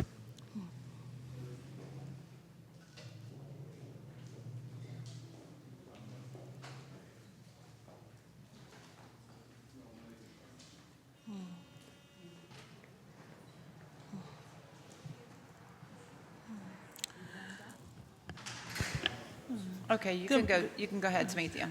Good morning. Tamithia Shaw. I'm the Director of Federal Program Compliance and also supervise the Community Development and Citizen Services Department. My department is just myself, and we're adding an executive assistant. We have the Jefferson Parish, along with the City of Kenner and the Parish of St. Charles, and our consortium was awarded a $5 million grant for lead remediation in homes. Those are homes that are older than 1978 that have children under 6 years old. Of the portion of the allocation that's awarded to Kenner of the $5 million is $2 million. So we're hiring additional personnel to run that grant. Any questions? Anybody have any questions for Ms. Shaw? Ms. Councilman Shaw. Wilmot? Oh, I'm sorry, Councilman. Thank you. I was just curious, as far as that grant's concerned, do we have a system set up in place, and do we have applicants at this point? We do have a system set up in place. We have actually been doing outreach at different events that we've had throughout the city for it. We had a grant previously for it, but there were not many people, so what we've done now is doing the outreach. We have gathered people. The other day, we got about 7 people, so people are now coming into it because, like I said, the requirements are you have to be income eligible. If you are the owner, if you're a landlord and you say, I want to have my properties remediated, we don't check income at that point. But you just have to allow us to, you have to have a priority to rent to those with families with children under 6 years old. That's the only requirement. But we do, it's like if you're a landlord, you have a fourplex, we can remediate that fourplex, making sure there's no, I can't say it's lead free, but we can say it's lead safe for those children because of the effects of lead on children under 6. The effects are detrimental. A lot of children who may have ADHD or ADD or any of these things, they've attributed some of this because of lead in the home. Oh, are we advertising in some form or fashion, like you say, to We get had the a word out? website that we had, but because we've changed the city's website, we're going to be changing that website to incorporate it on the city's webpage. Previously, we had a separate webpage for it, but we're incorporated it into the city's webpage since we have a new webpage for the city. Okay, because this is a great program. I would hope that we get as many people as we can to apply. Absolutely. In the city of Kenner, we have about 24,000 housing units. About 19,000 are built before 1978, so there are a lot of people who are eligible. Can we use any of the funding for advertising? Yes. Yes. Okay. So that's why we've been taking our workers, like I said, at different events, having them have tables out with applications out. So we've been doing outreach that way. But yes, we do have a line item for marketing for the program. Thank you, and as always, I appreciate your work. Thank you. Thank you. Anybody else have any questions? Councilman McKinney? Yeah, I just have a question. Why is it randomly 1978? I don't really think that's old. Because so- that's I mean, I was born in 1978, so it's not that it's really old. It has to be something else, right? Yeah, that's when they stopped using lead-based paint. Oh, good. See, that's why I'm safe. That's yes. Any housing unit after January 1, 1978 does not normally does well. No, they don't have lead-based paint. They stopped making lead-based paint. So, yes. So that's what, So that's what's wrong with Councilman McKinney, not enough lead. Any other questions for Yeah. Ms. Shaw? Ms. Shaw, on grant money, okay? Yes. That's the advertisement. I know our mayor, we've gone out there, our chiefs, going to the state, and he's looking for grant money, things like that. Is there a website that you go to? Is there somebody that comes to you? Is there, or if there, you go to somebody, how do you get and find this grant money? It's us looking for different grants, like with Citizen Services. Ms. Chantel went out and found I think, was it United Way? I believe, she had a grant that she found, so we're actively looking for grants. I just applied for a grant through Walmart. We got Walmart last year, so I applied for Walmart again this year. So we're actively looking for grant funds from either, corporations or through the federal government. There's a website, grants.gov, that we can look into. So a lot of times, even if we can't apply because we don't have the population numbers, that's why we apply under Jefferson Parish as the lead entity, because they meet the numbers. Kenner and St. Charles on their own don't meet a lot of the numbers that are needed. So that's why we're in a consortium with Jefferson Parish, because that allows us to apply. It's just that Jefferson Parish has to be the lead entity because we don't meet that numerical requirement for the grant. You're just one more person that's out there that's going out there looking for money for us to try to help the citizens of Kenner. Yes. Can't appreciate you, what you've done, your staff has done for everybody around us. All right. Okay. Thank you very much. Thank you, Ms. Shaw. Next department will be Civil Service. Civil Service? Oh, page 60. Are you doing so?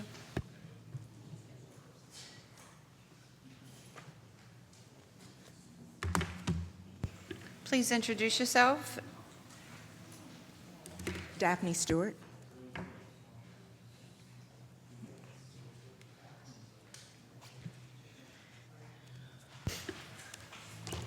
This is Ms. Daphne Stewart, the Civil Service Director. Anybody has any questions for her?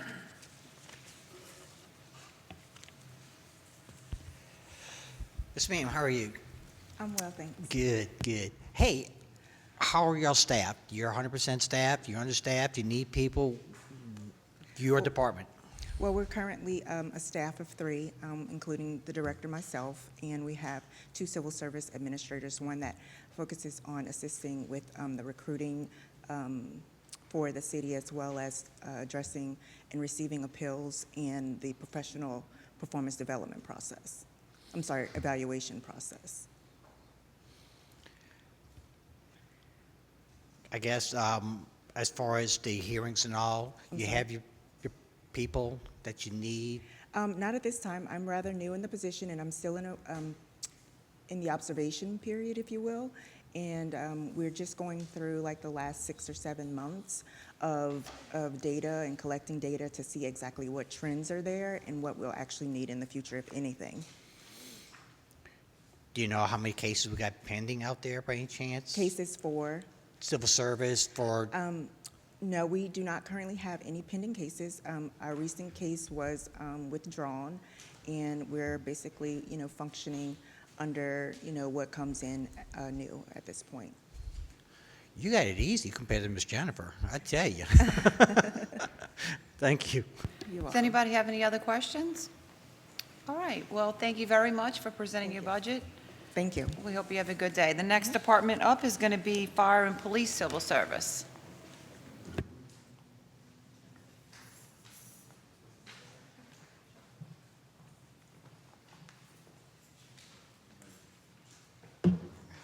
Good morning, everyone.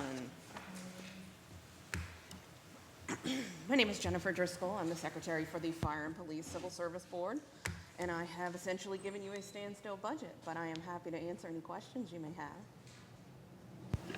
Does anybody have any questions today? Again, you're one-man gang? Yes, that's just me. So I guess you're 100% staffed then? I am 100% staffed most days. Thank you, Miss Jennifer. All right, it doesn't seem anybody has any questions for you today, but we appreciate you coming to answer any questions they may have had today. So, Thank you. hope you have a good day. The next department up is Human Resources and Personnel.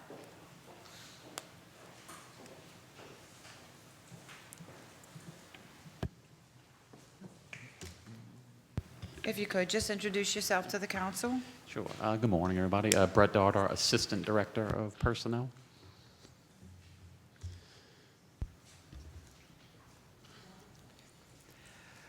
I guess one of my biggest questions I have to ask, the challenges right now we have on insurance right now, as far as, do we have a new company that wants to bid for our insurance, or do we have to still deal with the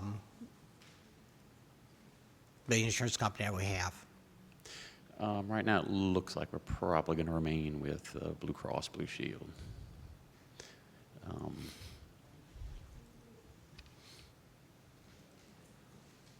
Anyone else?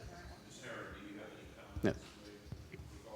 They have one vacant position, so they're expecting their insurance specialist to retire soon. So we've built in a second one so that that person can train before she leaves, but that's really the only thing for their department. For health insurance, we're sticking with the same plan that we have, which is the Blue Cross Blue Shield. It still is up 8.1%, so that's built into the budget in the pay incentive account for insurance. For property insurance, we're pretty okay. We expected just a slight increase. We budgeted like a 3% higher than what we were paying last year, but you know, hopefully it'll stay at those same rates.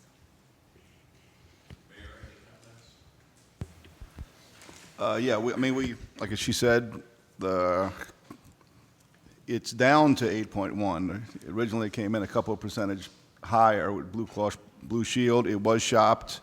United did express interest in writing a policy, but I don't think it was, they couldn't guarantee a rate increase for next year, like a ceiling on it. So that kind of was, they may want your business today and they're going to make it back next year. So that's kind of some of the thought process behind. And I think the Blue Cross Blue Shield, the plan that it's going to be a little different, to the better for the employees, we think. But it's still going to be an increase of 8.1%. So. Excuse me, additional coverages and beneficial for the employees. Yes, it should give a little more choice to the employee. Thank you. Anybody else have any questions? All right, seeing none. Just miss. The Recreation Director is not here, so we're going to take the Finance Department right now, and they're on page 45. Finance, we're going to go to page 45. Liz Herring will give the finance budget.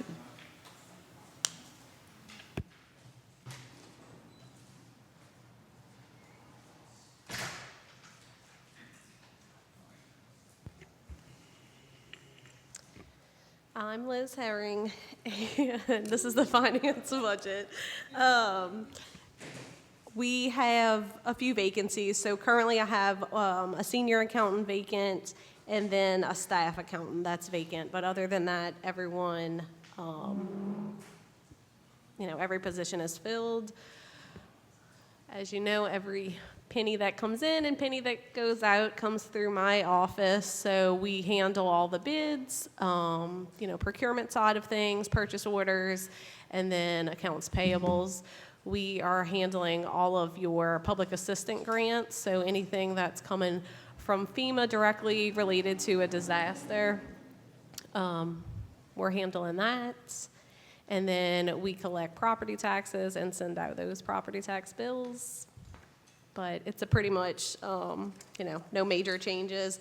Besides those two vacancies, we're down still overall 2.5% for the department. Anybody have any questions? Councilman Wilmot?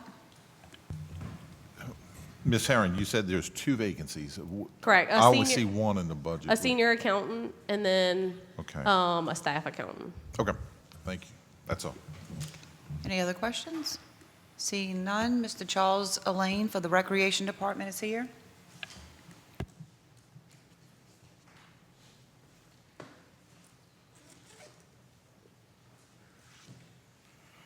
There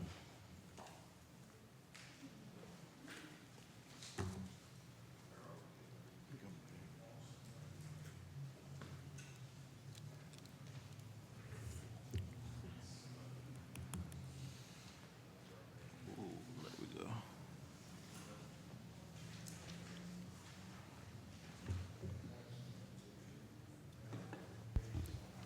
Whenever you're ready there, Charles. Ready? Ready for you, sir. Good morning, everyone. I wanted to quickly introduce Ricky Woodson. He's our new assistant director. He's only been with us about 2 months. So he's kind of learning on the fly as we enter our spring sports season, but doing a good job so far of getting us off the ground and getting things going. So I wanted to kind of start off, just give you some quick synopsis. We've definitely saw a little bit of growth in our fall sports, which were flag football, cheer, soccer, and volleyball. A little bit of a loss in winter sports, specifically in basketball. And then kind of level over the last 3 years of spring sports, t-ball, softball, baseball. But we've also offered a lot of new offerings this year. We brought in someone first as a part-time employee in a full-time funded position. Now he's full-time. He's developed teen programs, which we haven't offered in perhaps forever. I'm not sure exactly when that was offered in the past. But for teens, we've offered flag football, cabbage ball, 3-on-3 basketball, indoor volleyball. We'll have an option for them for beach volleyball in partnership with Coconut Beach, and indoor soccer, which is in partnership with NOLA Sports Center at Butch Dewey Gym. Also, they're eligible to participate in Zumba, art classes, tennis, and bowling coming in June. We've also added adaptive sports, multiple inclusive wheelchair-type events at the skate park, inclusive wheelchair basketball, also wheelchair football, inclusive clinics for tennis, pickleball, bocce, softball, and kickball coming in a partnership with Move United. But I do want to also point out, and I know we talked about this even last year, of two of the greatest issues or roadblocks that are in our way from really getting things up to date. One is there is no dedicated funding to recreation. Unlike our surrounding recreation departments that have rec tax millages generating millions and millions of dollars, we don't have that here in Kenner. I don't think a lot of the residents really realize that we are operating, in essence, if Breck and Baton Rouge is the pinnacle, they're like the SEC, they're Alabama, they're LSU, and JPRD might be the Big 12 with some schools there, and we're down here in the Southland Conference with UNO, Southeastern type budgets trying to figure this thing out. And we certainly have at least steadied the ship. It had to grow, right, from 3 years ago. So we've steadied the ship and have good statistics over the last 3 years showing that. So for starters, when we're looking at 300 to hopefully a little more on capital dollars this year, 300,000 really doesn't get you very far. Our growing list of capital needs right now is already at an estimate of $5.5 million. So as you can see, we're missing a few zeros to even come close to attacking some of those things. So you have to prioritize. The other things that we're trying to do is we're trying to be creative. We're going after sponsorships, which from my guys that have been here a long time, it's been a number of years before anyone has spoken with local businesses or individuals to try and sponsor. Between the scoreboard sponsorship opportunities at Ed Daniels Field, as well as our baseball sign sponsorships on outfields, we're nearing 25,000 raised in those sponsorships. We've also landed a grant totaling about 120,000 that's going to be towards LED lighting at the skate park. We're working on other grants. So we're trying to be creative and attempt to bring in, dollars from other sources. The other issue mainly is lack of personnel. We do have a couple of openings, mainly with a couple of head supervisor openings, as well as 6 assistant supervisor openings. And then on our maintenance side, we're trying to maintain, playgrounds, even though we have the H&O contract hitting tot lots, things like that, we're trying to maintain 8 different playgrounds with lack of personnel. And I'll show you. This is what the org chart looked like 15 years ago. So when you compare that to today, there were 59 employees in the athletics umbrella of recreation at that time. It's 59. We're now operating with 24. And then on the maintenance side, we're down 1 fewer foreman. That's kind of by choice because we're trying to bring in people in the utility roles. But we're down 11 utility workers. And it may be easy to say that why don't you just hire them? Well, it's not a very high-paying job for starters to be in the heat every day. And second, I give you the example on utility workers alone. These are your guys cutting grass, weed eating, prepping fields. We've conducted over 60-plus interviews in the last year. We added 10 utility workers in that time frame, but lost 6 of those who have already left for whatever reason. Many of those interviews that were scheduled, the 60-plus that were scheduled, many don't show for the interview. Some don't respond to HR reaching out to set up the hiring process for them. Some did not complete the screening process or failed it, and some simply declined the job. So we are making every effort to bring in more people. There's just not a whole lot of applicants at one time, and then there's a whole lot of people who do not complete the hiring process. So overall, on the kids' athletic programs, I think we've steadied the ship. I don't think we're going to see a large growth anytime soon, as long as we're competing with more robust middle school programs at the schools, and then we're competing with private organizations. I mean, we rent fields to probably 9 different travel baseball teams. They all have Kenner kids on them. None of those kids are going to play in rec ball. Rec is basically looked at in today's world as the intramural league because parents are putting kids, if they can afford it, they're putting kids in travel ball organizations or club volleyball or AAU basketball because they think that's the route they should take so that they can play at the next level. It's not anything, all we can do is try and do the best we can with what we have to work with at this point. We're not going to see an influx of 1,000 kids anymore. It's just not going to happen. There's too many contributing factors and competition in there to land a lot of kids.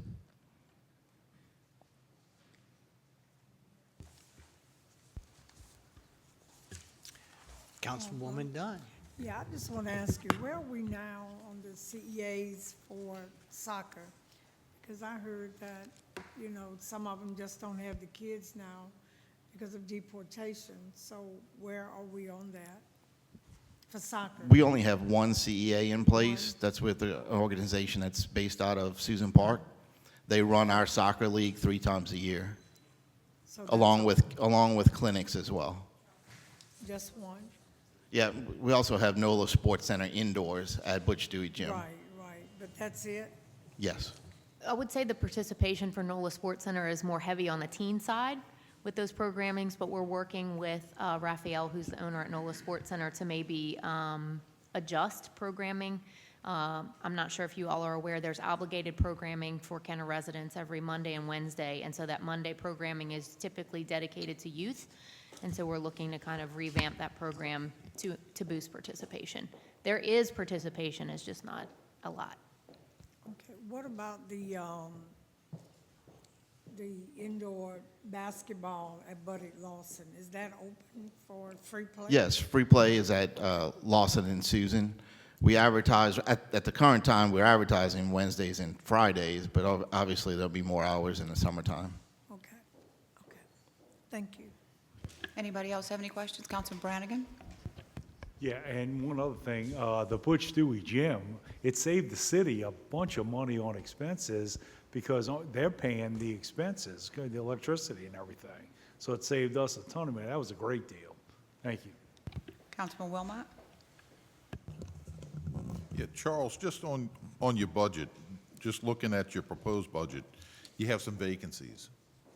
And what are they? And I just want to verify that this is still accurate. Sure.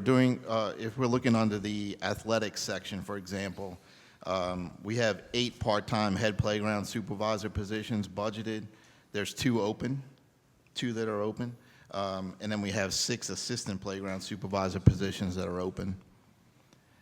And then we have 2 office positions. One is a secretary 2, and the other is supervisor 2, along with a weekend worker.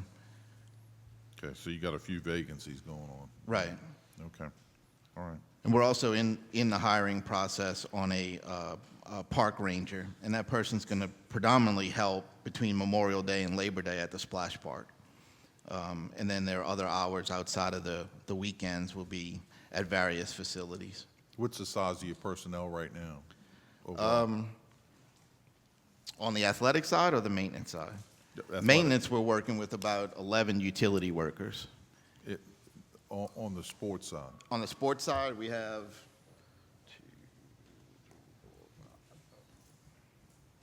we currently have 6 part-time head supervisors, 1 full-time head supervisor, and we have 3 assistant supervisors at night. All of those employees are at night except for the 1 full-time supervisor who's 1 p.m. to 9 p.m. You got a lot going on with that limited personnel. Absolutely. Yeah. I mean, if you look in detail at that old spreadsheet, I mean, there were 3 or 4 people assigned to every park in the city. We're lucky if we have 1 person per park at this point. And a lot of times we're having to pull someone from somewhere else to help. And our guys are doing the evaluation process during the, say, right now with baseball, softball, t-ball. They're doing the evaluations. They're separating the teams as evenly as possible. And then we get the coaches in, the coaches then run things, and our personnel is more game management once the season starts, which happens to start tonight with 6-year-old t-ball and then a slew of games tomorrow as well. So getting those numbers up helps participation greatly, I would presume.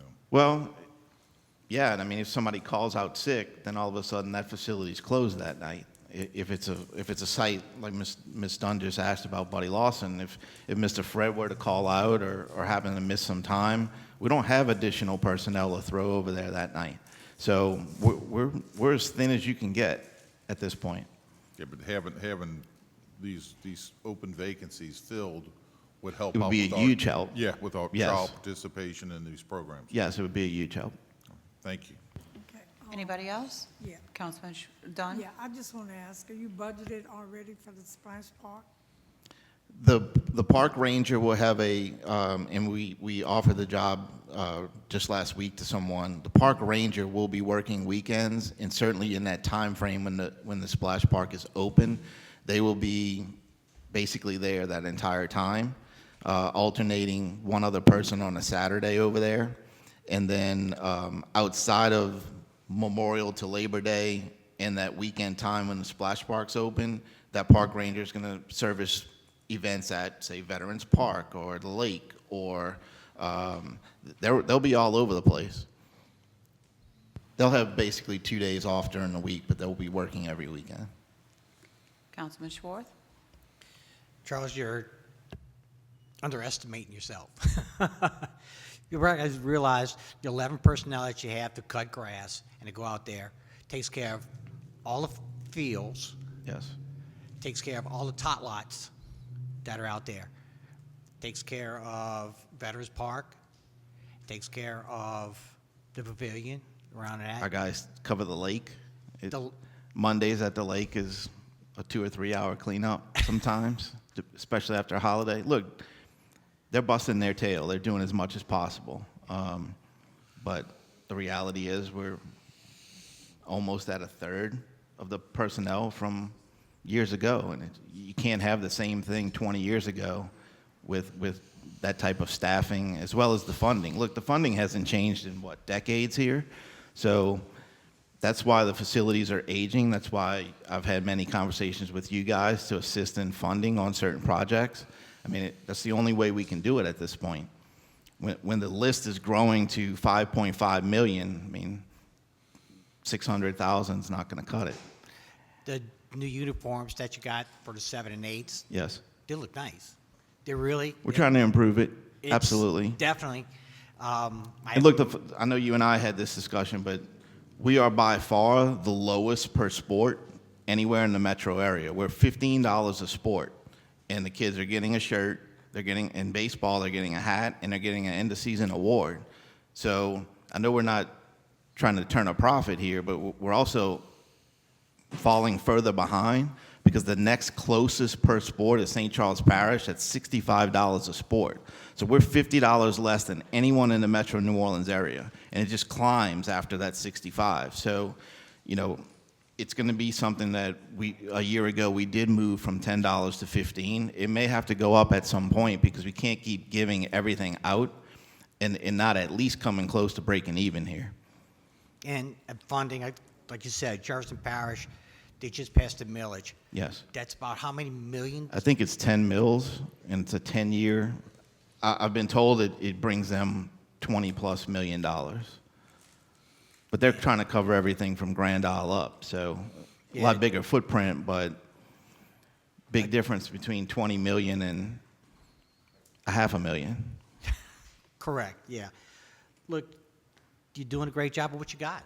I mean, you're limited. You could do more, but with the funds that you have, you're limited. You know, and I appreciate what you do. The coaches, and all the coaches are all volunteers. Yes. So I'm in there as well. About 7 and 8 Royals will be there. Practice tonight at 6:15 at Green Lawn Playground. We were able to get the concession stand torn down at Green Lawn. That was a plus. It took us a year to get it done, but we finally got it done. And then the price of constructing a new one, things like that, we're going to have to be imaginative and really think out the box on how we can put another concession stand and bathroom facilities out there. Because I really don't like the porta potties that are out there. I know they have to be outside the fence to be serviced, and then that leaves our kids vulnerable when they have to go to the bathrooms outside. No, I'm not a fan of the portalets either. As you know, in Councilwoman Dunn's district at Buddy Lawson, that bathroom project alone is $370,000, and that was the low bid. So, you know, we've got Green Lawn that needs concession and bathrooms, and then Councilman Brenning, you know, we are in progress. You should see the bids going out shortly on the demolition of the concession stand at Wood Lake, the one that's connected to the gym. Councilman Brannigan? Yeah, and I tell you, if the council members really need to look at their capital money too, and if you have a little extra money to help recreation do things for the playgrounds in your district, it goes a long way, especially, and I know that Charles and Natalie they work together on recreation a lot, but if we can help get things done at our playgrounds, it makes the playgrounds better, and that's the key to having younger families come to the city of Kenner. So it's something that the council really needs to take into consideration. Thank you. Anyone else? Councilman Lahat? Yeah, Charles, just a quick rundown. Lake Town, do you still have the weekend personnel, the temporary guys? Yes. You do? Okay. And I spoke to Mr. Blocher this morning about your lights. About the pier? Yes, sir. Yeah, I'm still getting the fisherman calls. He's working a job in Kenner as we speak, and he's sending a crew there today. To the pier? To assess it, yes. Okay. And your personnel, obviously, you'd want more in Lake Town, but you're working with what you have. Sure, because now we took over the area where the boat was. It's not open to the public at this time, but we have a game plan of how to tackle that area as well and maintain it with grass cutting and, you know, the flower beds, things like that. So we're doing what we can with what we have at the moment, and I think the guys are doing a great job. You know, we used to get, I think when Mayor Glazer took over, we were getting a lot of calls, both in his office and mine, about the lake specifically, and I think we attacked that. We dedicated someone there 5 days a week, part-time, as well as our maintenance guys, and to my knowledge, we don't get the calls anymore. No, it's drastically dropped in my office as well, Stephanie. We don't get, I mean, yeah, the last year they've really gone down, so great job on doing that. I appreciate it. Thank you so much. It's all because of the efforts of the guys day to day. Councilman Wilmot? Thank you. I just wanted to see if Mr. Ricky Wilson, if you could just tell us hello and tell us a little bit about yourself, and we'd appreciate it if you can give us your contact information later. That'd be great. My name is Ricky Woodson. I also go by Deuce. Answer to both, either or. From Folsom, Louisiana. I went to Southeast Louisiana. I'm just happy to be here and happy to help out. Great. Thank you. Welcome aboard. Thank you. Thank you. Thank you, sir. Thank you, Charles. We appreciate it. The next department up is going to be Public Works. And we're on page 98.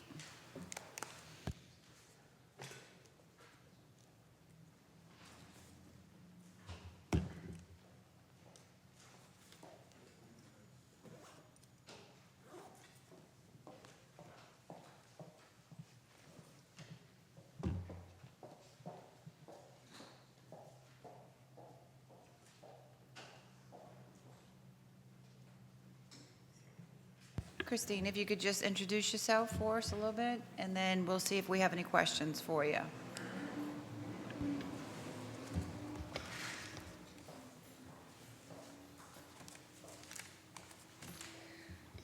Good morning, Christine Calamari, Operations Administrator for Public Works. Our department is made up of 4 divisions. Our admin division handles payroll, contracts, work orders, and payables. Our Parkways division handles cutting grass on medians, right-of-ways, cutting trees over the roadways, gardens, and handling trash. As you all know, you report debris that's been dumped out on the roadside that we have to handle. Streets and Drainage handles all the streets and drainage in the city of Kenner, with the exception of the state highways, Airline, Reverend Richard Wilson, and Williams Boulevard. Street lights handles 22 traffic signals in the city of Kenner, and then we handle all the metal and concrete street lights throughout the city. That's what our departments maintain. In addition to, on Mondays, all of our crews pick up trash on different areas in the city, probably from about 7 to midday, and then they pick up their normal duties the rest of the day. That kind of comprises what we do. Any questions or concerns? Anybody have any questions for Ms. Councilwoman Dunn? Thank you. You know, we kept getting a little confused between you and code, so we'll go back and forth. On the city property maintained, like coming out of 30th Street, there's a strip that we found out that the city really owns and maintains. We haven't had a cut, so I know we just got a different contractor. We just did one. So how do we get that maintained? So you're having trouble with it being maintained? Well, it's very, very high at this No, we'll point. It's on the 30th Street Bridge. I recall that area. And we found out that the city of Kenner owns that. We thought it was the airport, and it's not, it's us. And it has not been maintained. We've only had one cut, and that was it. So it's very high right now. We'll make sure we take care of it. And anytime you have a problem, Viviana can give me a call. Yeah. And we'll address it as soon as possible. Because we kept getting confused, what's Public Works, what's code, and then we sent it, then we'd have lost a date, and, you know. So, Right. yeah. No, She we'd be happy to normally is take pretty care of good that, at and we're sorry for the confusion on that, but we'll make sure that it's incorporated in the cuts.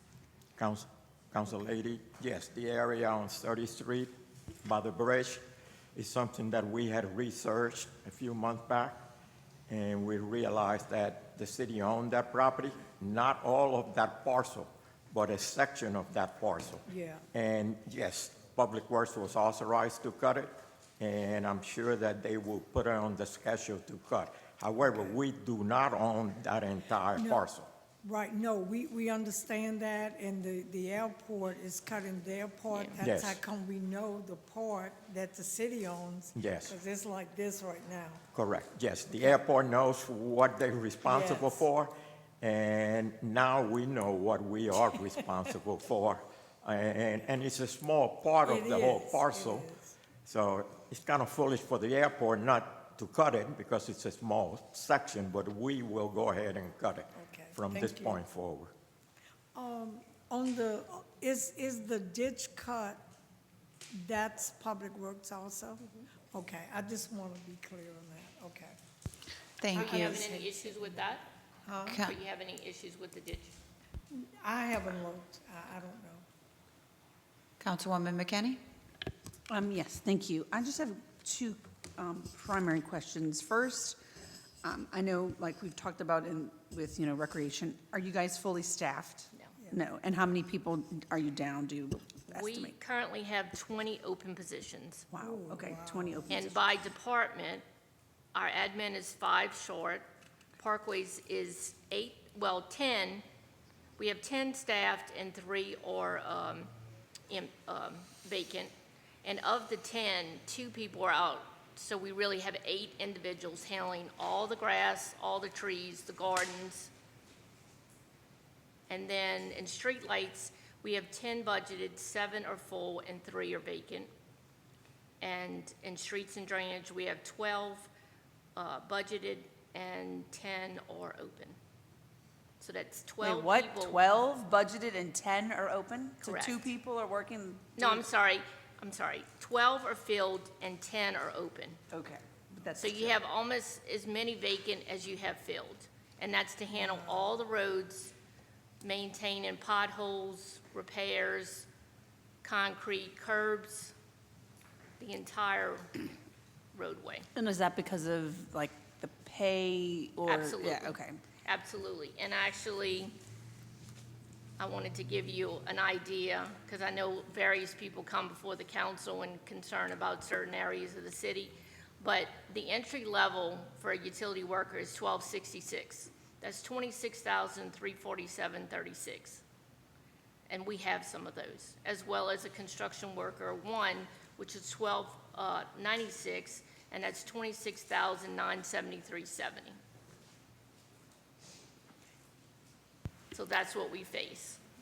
And individuals that were required to have a CDL can go anywhere in the United States and make a ton of more money than what we can offer. Right, okay. Thank you. My other question is, and maybe it's a Liz question, I'm not sure, but I don't see director or an assistant director budgeted. I understand that Jose's pretty much functioning as a director, but why are we not trying to find at least budgeting for an assistant director? We have been trying hard to find a public works director, but we haven't been able to do so. Right. I guess, part of the problem is the salary range. The most we can offer is $135,000 a year, and we're looking for somebody with about 7 or 8 years of experience, and we can't touch anyone for $135,000 a year. So what we did last year is we created a position for a civil engineer, a PE, okay? So we have been advertising for a PE now probably for the last 6 months, and we haven't been successful in getting one. And going back to Public Works operation, Ms. Calamari pretty much has been running that department, for the last 12 months. And she's been doing an outstanding job with limited resources and personnel. I don't know how she does it, but she's been doing a great job at it. But no, we're going to continue to look for a Public Works director. Right now, we're looking for a professional engineer, civil service, classified position. Is there anyone else? Councilman Lahat? Christine, I just want to say thank you for coming, and thank you for always being so responsive. Stephanie and I always will reach out to you. I like using a lot of my capital money to help you in your office, and sometimes you respond within 3 hours. I don't know how you have the time to do that, but you do. But I think you do a phenomenal job. I don't think a lot of people give you a lot of credit for everything you do with corners and streets and everything. But thanks so much for everything. I look forward to many more projects this coming year with the allocations that we get, okay? And we just finished that last corner. Yeah, I So- saw that. The public notices, and probably going to have 12 more very soon to help you out with. So thank you so much, and your coordination with Jose and the rest of the team. Councilman Sharworth? Yes, Christie, I want everybody to know, this lady works 7 days a week. I get phone calls on weekends, just to fill me in on things that's happening, just make sure the job is done.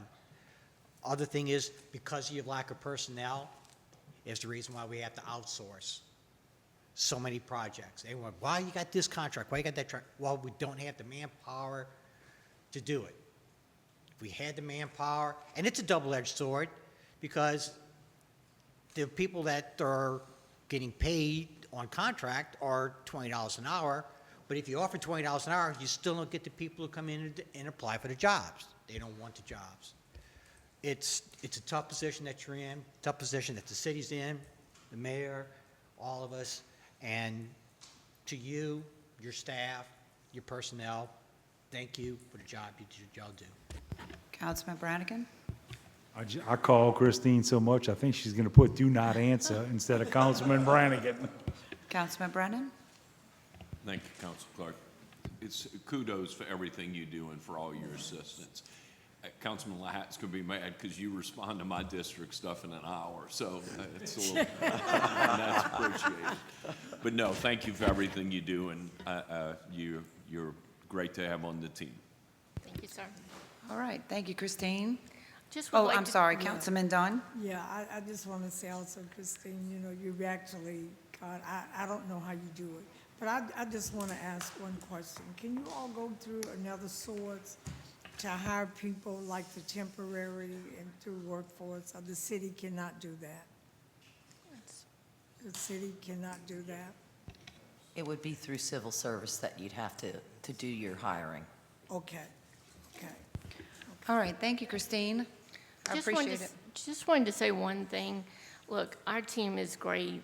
I know y'all are kudos to me, and I appreciate all the kind words, but our team is really a great team, and we really work really hard to help each and every one of you guys, as well as the mayor's office and all the residents.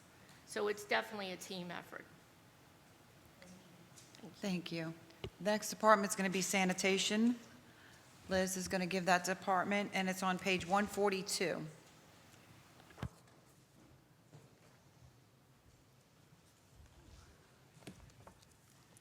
That doesn't help us at all. This is our collection service, so our garbage and recycling fees. I don't have page numbers. Can you say towards the front, towards the back? It is, let's see, should be in the mid, I guess towards the back more. Okay.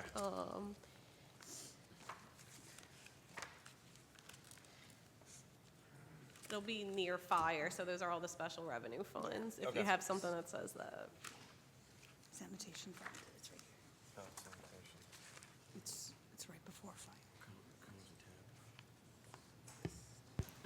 All right, does anybody have any questions for sanitation department?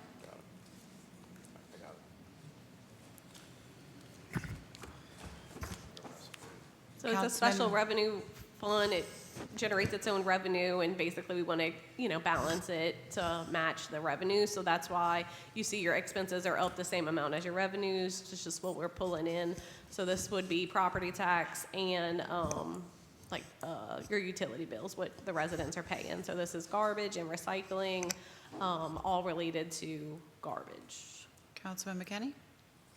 Yes, just to clarify, is there, I know within the contract, there's built-in increases. Does this include that built-in increase? Correct. So we are expecting, an increase coming up with the garbage.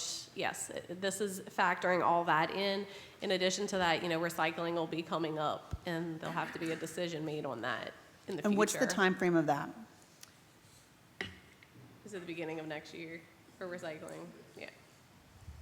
And So the- it will be 6 months into the budget, and then. And but that amount is, and We so don't is know- it built into this budget, how, like, for I the think 6 that we would months, have or- enough funding to be able to cover, to include the recycling, to continue it, so. To continue until the end of the, like, The end of the fiscal year, End of yeah, fiscal and year, then next budget cycle, we'll have to decide.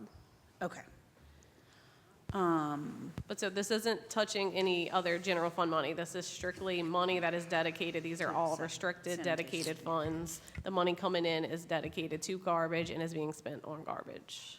So this is at public facilities, like government facilities, parks, garbage there, and then the residents are paying for their garbage. Okay, and it's all the same provider, right? Correct, so Waste Pro does garbage, Ramelli does recycling, yes. Any other questions? Councilman Sharwood? Where is it still the drop-off site, transfer station? What do we call it nowadays?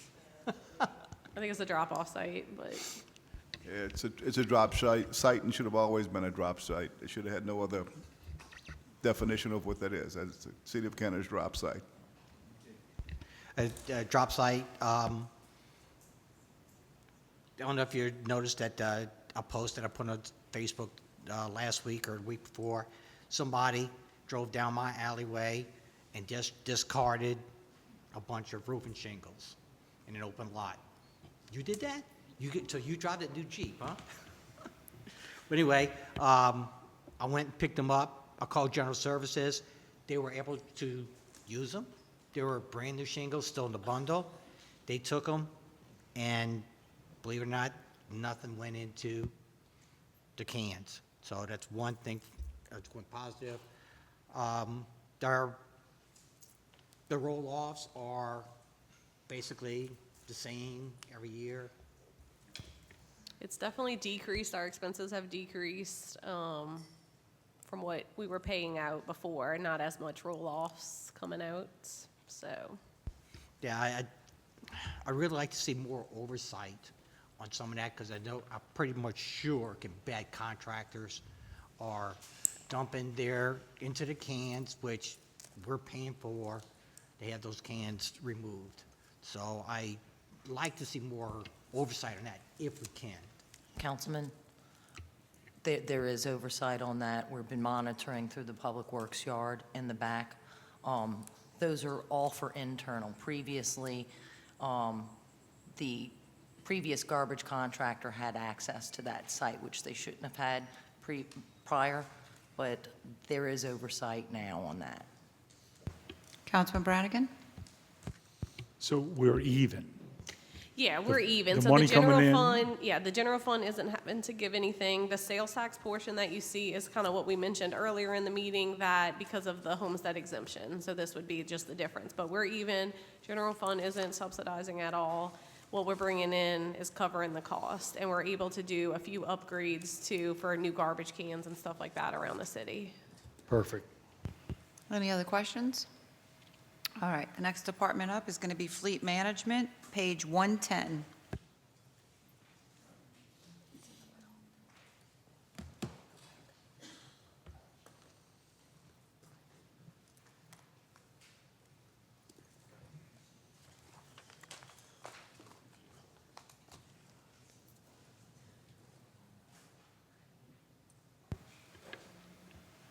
Good morning. If you could just introduce yourself and give us a little brief summary of your budget. My name is David Hastings. I'm the Director of Fleet Management. As of January 25, a couple of months. We service all the vehicles and equipment for the city, all the way from, front-end loaders all the way down to the SCAG lawnmowers and stuff. Everything goes through us. They do a lot of, I have 5 associates underneath me. One is an assistant director, a foreman, have 2 mechanic helpers, and 1 secretary, or whatever you want to call it, programmer. And that's about it. Any questions from y'all? Anybody have any questions for Mr. Hastings? Councilman Wilmot? Thank you, Mr. Hastings. As far as our fleet's concerned, we have some, I presume, older vehicles that are in need of, not just in repair, but might be really aged. Well, I would say the average age of the fleet that we have right now is probably around 2013. So you got about a 12-year-old fleet with, and I'm saying average because we have 1998 dump trucks and stuff like that that's out there. But yes, a lot of the stuff that we have out there is starting to age. But How we do many- have some new equipment. How many pieces of equipment do we, well, say pieces of equipment, vehicles and so forth as well, do you keep track of? Just vehicles alone, it's about 160. Okay. And then in addition to that, you have You equipment. have the lawnmowers, you have the tractors, you have front-end loaders, all kind of equipment that we have, yes. And so you say it was, what year did you say it was kind of a median? I'd say around a 2012, 2013 would be the average of the fleet. And that's equipment, everything, yes, Okay. So we're looking at about 13 years old. yes. Yeah, it's pretty On aged. average. Okay. So it's need a lot of repair and so forth. There's Sure. a lot of repair out there. Some are more than others, but, you know, we try to keep up with everything and try to get it in and out as fast as we can. Okay, you got your hands full. We have two openings for mechanics. Don't think that it's the same situation that y'all have with other departments. It's trying to find somebody for the price that we're gonna pay. You know, mechanics can make very good money out there, and what we're willing to pay them is, you know, it's hard to get somebody to do it. Okay. Well, we thank do you for have- all you do. I appreciate it. Councilman Brannigan? So we have dump trucks older than Councilwoman McKinney. And the only piece of equipment I'm interested in is the street sweeper. Make sure that sucker keeps rolling. Street sweeper has been doing very well. It's Counsel- on the streets very, very often these days. Councilman McKinney? Thank you. I don't think that the dump trucks are that young, anyway. My only question is, and I may, Councilman Wilmot may have asked this, but are you fully staffed? No. No, okay. How many people down are you? We are, as a full staff, we're supposed to have 2 full-time mechanics in with us, so a full staff would be 7. 7, okay. So you just one or 2 people? 2. 2 people, okay. Thank you. It's 2 mechanics, and I'm hoping to take one of my mechanics, helpers, and move them up to a mechanic. So we're really looking for like 1 mechanic and 1 mechanic helper. Okay, great, thank you. Councilman Wilmot? Thank you, Madam Clerk. As far as vac trucks are concerned, how do we look with operational vac trucks, considering we're getting ready to go into storm season? Everything is up and rolling right now. We do have one that should be fixed by the end of this week or beginning of next week. So how many does that give us total? I want to say we have 4 of them. Beautiful. That's One, believe it's 3 in wastewater and 1 in public works. Can you tell us, and this might be wastewater's question, but can you tell us that they operate differently? You have 4, but they operate differently, I presume. So when we use them for storms, for example, all 4 of them aren't used for clean out. I really couldn't tell you the operation of them. Okay, I'll wait until That I don't know. wastewater. I believe Mr. Gonzalez Oh. has an answer. Please. What I want to add to that, yes, even though we have 4, and probably 3 of them are old, you know, in that 10, 12-year-old range, you know, this is a fleet that will do well blend in Havana, Cuba, okay?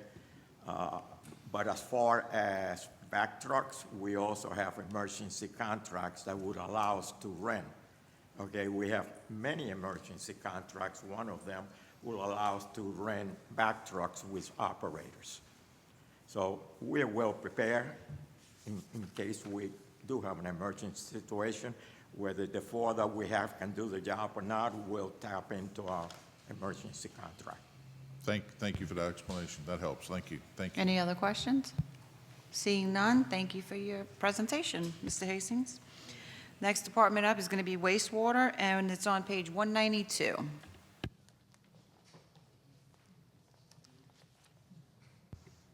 All the way at the back of the book, right before the Pontchartrain Center.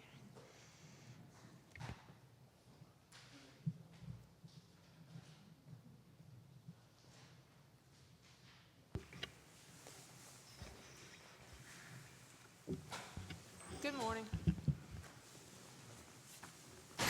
Good morning, Joanne. If you could just give us a little briefing of your budget, introduce yourself, and then we'll entertain some questions. Hi, I'm Joanne Massoni. I'm the director of the wastewater department, and Eddie Tapia is the assistant director. Our department is a 24/7 operation.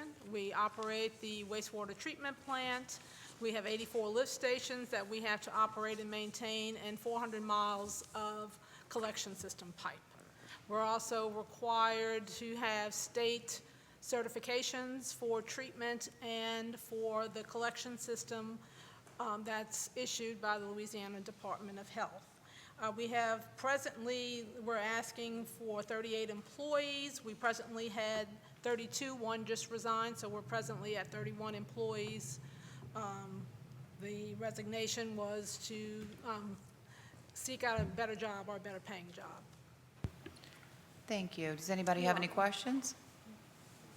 Yes, Councilman Wilmot? And you might have heard my question earlier for fleet, as far as the vac trucks. Do we have 4, he said, and of course we have them under contract as well if we need them, additional ones.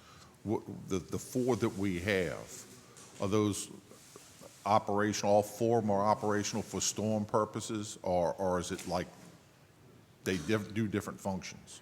Yes, we use vacuum trucks every day, so we need to use the vac trucks to clean the lines, to televising, to keep, when we have to televise sewer lines, to keep the water flowing in the pipe so that there's no water, so the cameras can work. We use it to clean out lift station wet wells, plant tanks that need to be cleaned.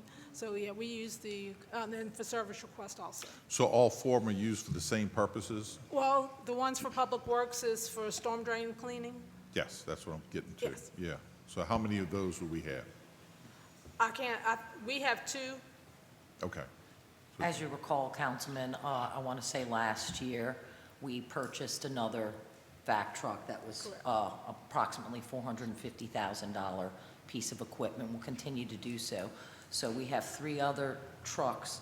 As I had indicated prior to the purchase of the first one, one can suck up the stuff. The other truck blows the stuff out. So we have a combination. But as Mr. Gonzalez had indicated, that in an emergency situation, in the event that even if 1 or 2 of our trucks are down, we'll still have the ability to take care of the drainage. No, that's excellent, because I remember in the past, there's been a few years we've been really low on those numbers, and it's been like 1 at times, and then 2, and if we have 4, I think we're good, and then we have them on the contract as well, so that's good to hear.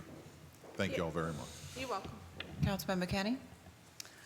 Thank you, Council Clerk. I just have a couple questions. So on the overall salaries, it looks like there was a small decrease, and I was just curious about the decrease. And also, are you fully staffed? And if not, how many are you down? We are presently down 7 positions. 7 positions, okay. And there's a decrease, the decrease is that we are getting newer employees, so they're lower at the starting salary. Oh, okay, okay. Okay, perfect. Thank you. You're welcome. I'm not complaining about a decrease. I'm just curious and asking questions. Councilman Ladd? Hey, Ms. Mason, it might be a Liz question as well. All the emergency repairs we approved throughout the year, which is almost every council meeting, where is that in this budget? Like where? Typically, your repairs and maintenance account in their budget. So it's all going to be in their budget, just depending on what it is, if it's parts or something like that. But it would be their repairs and maintenance line. Repairs and maintenance fund. Where's that? Do you see that?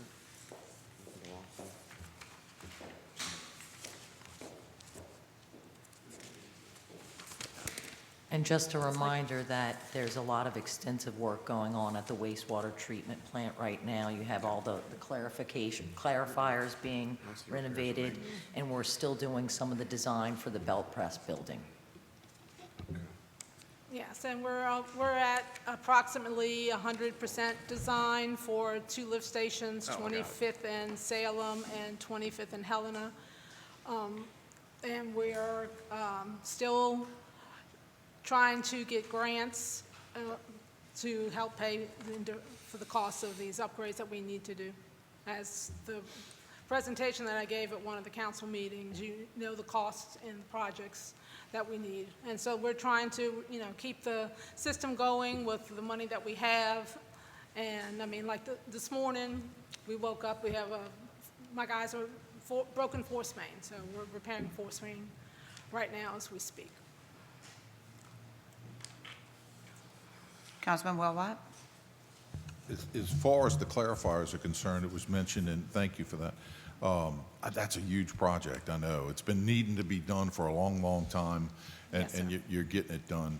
I don't remember the numbers specifically, but it's millions of dollars from what I recall. So could you refresh us on that?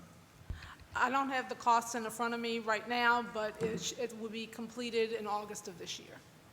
Okay, but it's all four. We have four. Yes, all these are the four. original clarifiers when the plant was built in 1983 that are being completely rebuilt. And All new equipment. The only Is- thing that's staying is the actual structure, but all the equipment is being completely. So pretty much, we're doing a rehab to the clarifiers. Generally, the clarifiers that we have, they're over 30-plus years old. After about 15 years, right, your clarifier is supposed to be rehabbed. And so that's what we're in the process of doing. Clarifiers 1 through 4 are getting a complete rehab. 5 through 8, are fairly new. So those are in pretty good shape. And we have 2 more that we're looking into, eventually, for next budget that we want to rehab as well. But these are going to be a tremendous help to the plant. We'll be able to treat the water a little better and give the guys at the plant a little break. Very good. I know, I want to say it was probably 3 years ago or so, we got a tour, and we got to see the plant, and we got to see the clarifiers, and at that time, none of them were working. So it's, to have them all working again, I think that's going to be a big benefit. Yes. Thank you. You're Thank you for all that y'all do, because I know, again, 24/7, and it's a big job, but you keep the city functioning. So thank y'all very much for what y'all do. Yes, it's our pleasure. Thank you. All right, Councilman Brennan? Thank you. As my colleagues have said, thank you all for everything you do and for the work you do in your team. So, and we appreciate the clarification. All right, thank you, Very good. Joanne. We Thank you. appreciate you coming today. Thank you so much. Thank you. The next department up is going to be Inspection and Code Enforcement, page 95.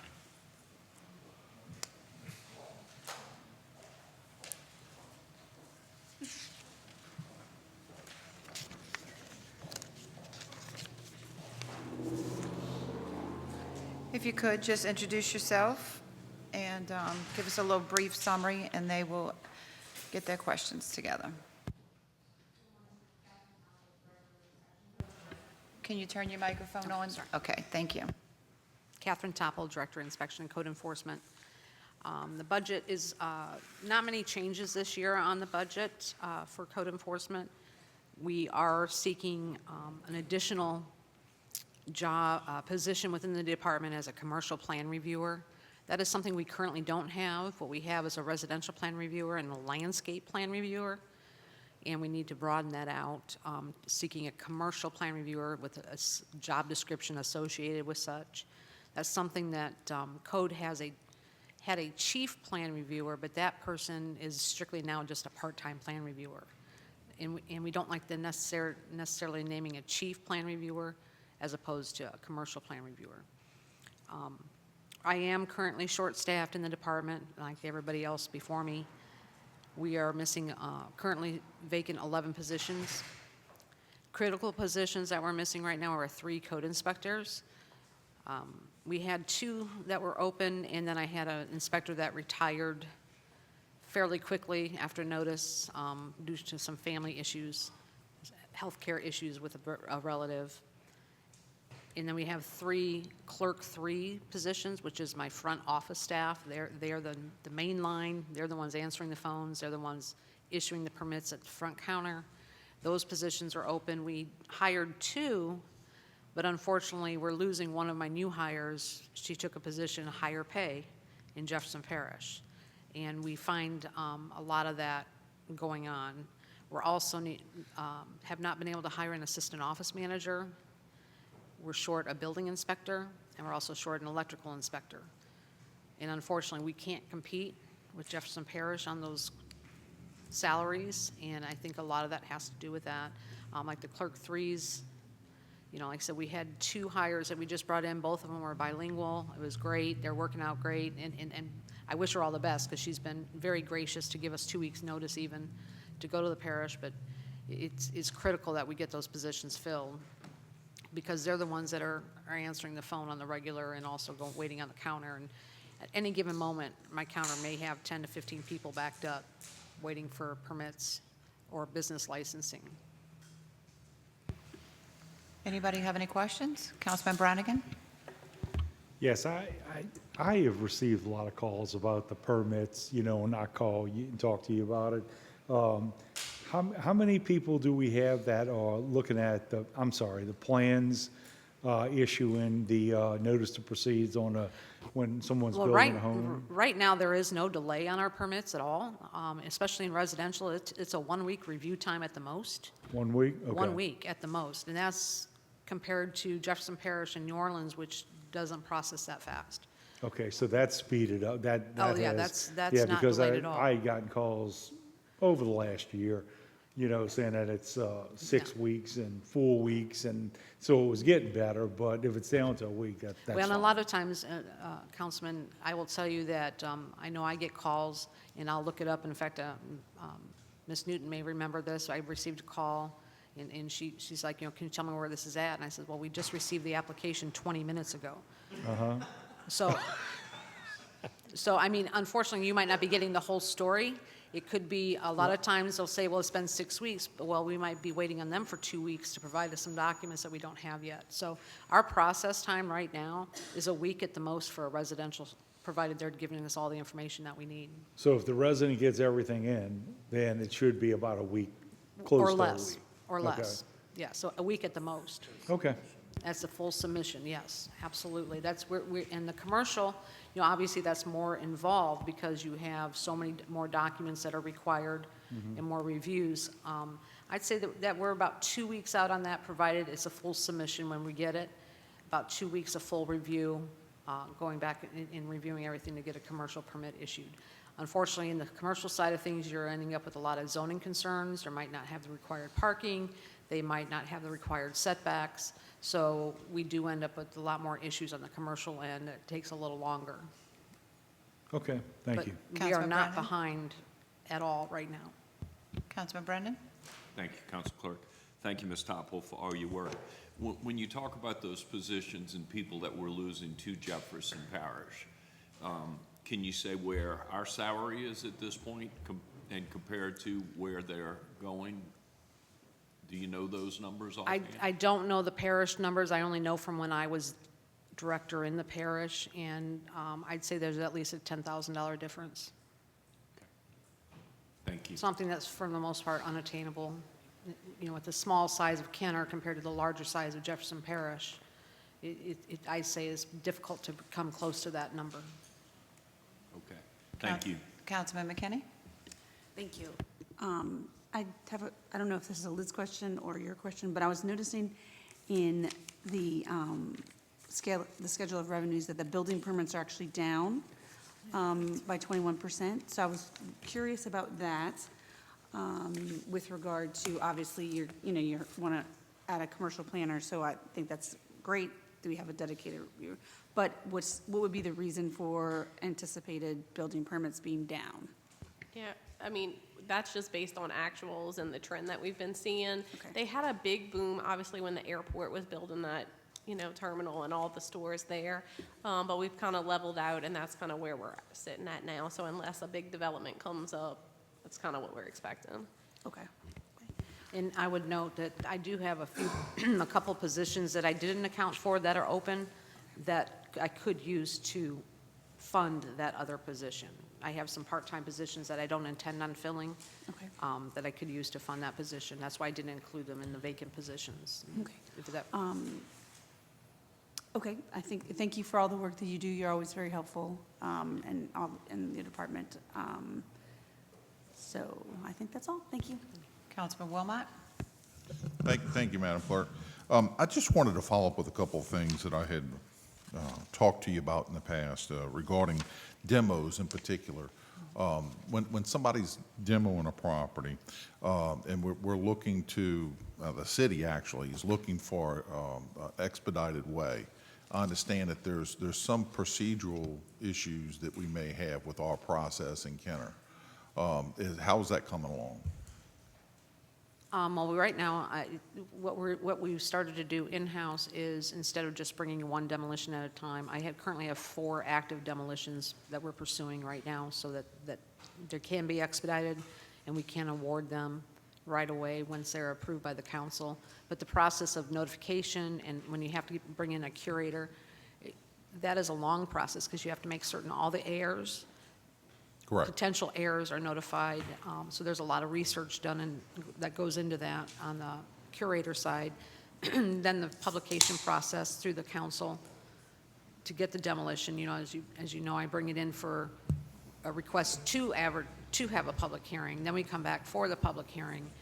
Then you have an appeal process after that. So it is unfortunately not a very fast process.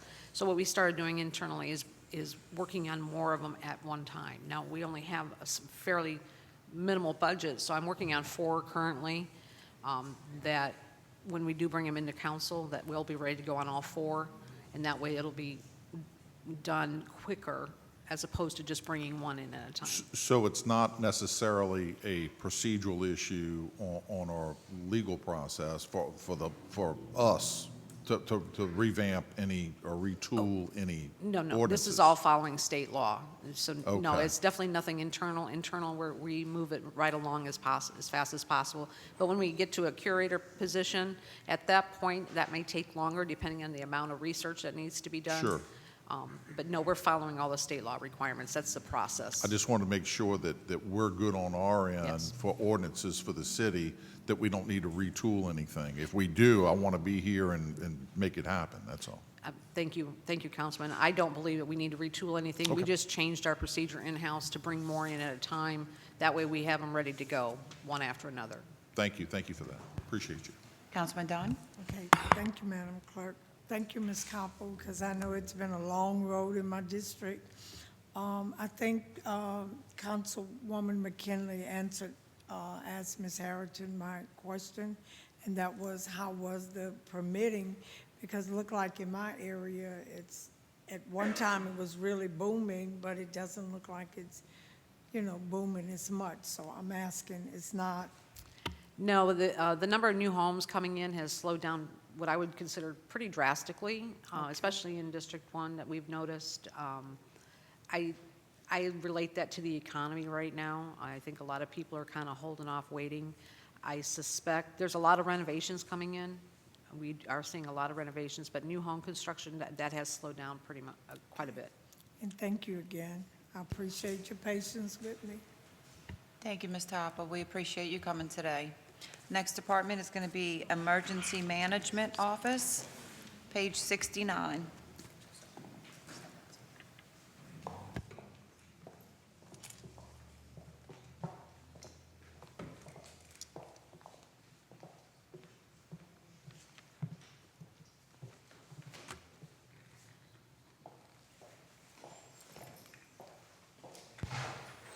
Today we have Mr. Doug Dote. Does anybody have any questions for Mr. Doug Dote?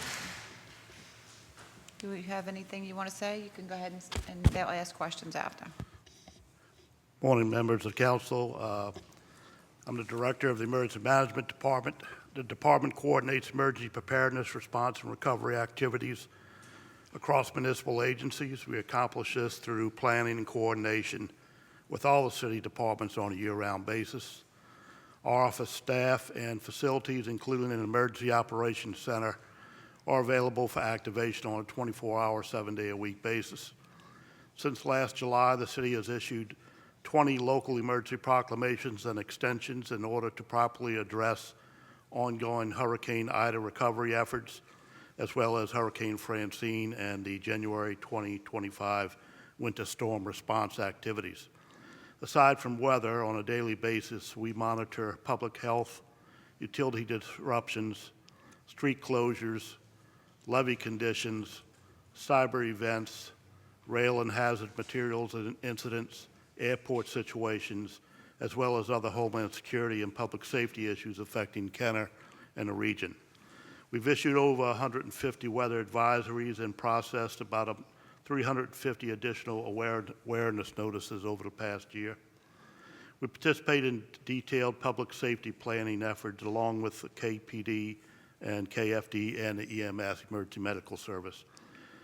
This includes facilitating special events planning for the ISIS and Driftwood parades, Lundy Gras, and a number of other events and festivals. We monitor and provide weekly weather updates for a wide variety of recreational facilities occurring in the city year-round. Our department administers 20 different emergency management-related intergovernmental, cooperative, and mutual aid agreements and contracts, which we review and renew on an annual basis.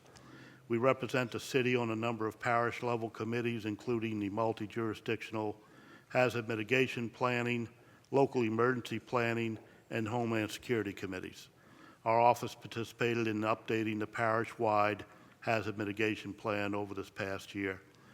Our office assists the police and fire departments in researching suitable projects eligible for various grants. The department continues to acquire much of our EOC equipment utilizing annual Homeland Security grants. Last year, together with our police and fire departments, we submitted $144,786 in requests for equipment, and those were approved by the Homeland Security Committee, utilizing 3 different grants: the State Homeland Security Program, the UASI, or Urban Area Security Initiative, and the Emergency Management Performance Grants. We also assist the administration with research on the hazard mitigation grants. Our current staffing level is 4. As of this year, all of our staff members have completed FEMA's National Emergency Management Basic Academy, and we continue training with KPD and KFD.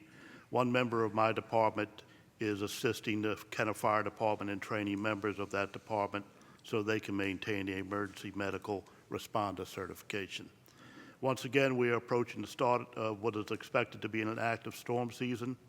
The Emergency Management Department is coordinating activities along with our police, fire, and municipal departments. We'll be meeting with parish, state, and federal agencies to coordinate regional response, and our office will also be conducting meetings with our response partners, department heads, emergency vendors, non-governmental entities, and the council over the next month or so to discuss our plans. The Emergency Management Department staff remains committed to working with the administration and this council to identify their priorities and to work towards continued improvement in our Homeland Security and disaster preparedness, response, and recovery programs and activities. I'll be glad to answer any questions you may have. Does anybody have any questions? Councilman Wilmot? Thank you, Council Clerk. Mr. Dode, I know you, the operations of the different levels of your department, how does that work when you have a storm coming? I just wanted you to So disclose that. we have a number of different levels that we can activate to depending on the severity of the storm and what resources that we need.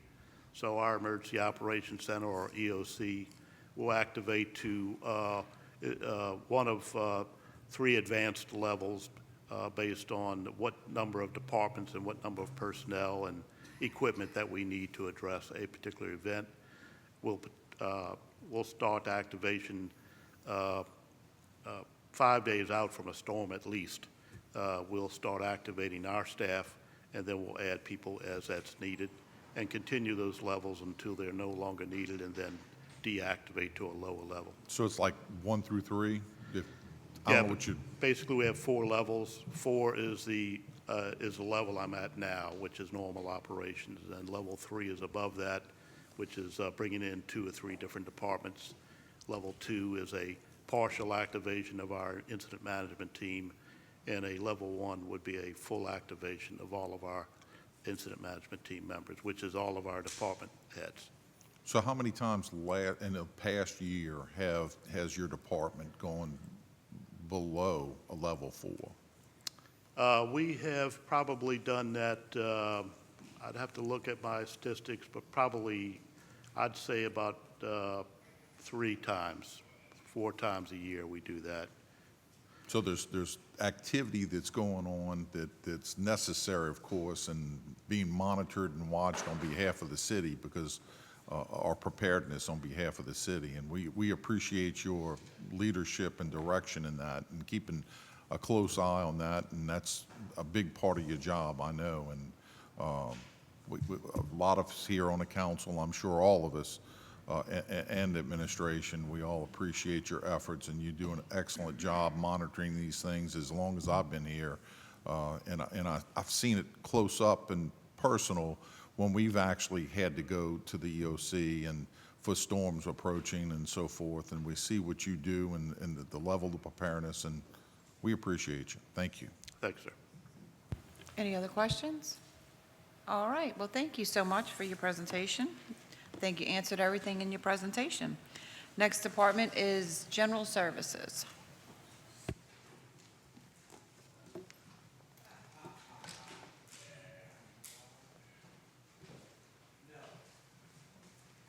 Page 113.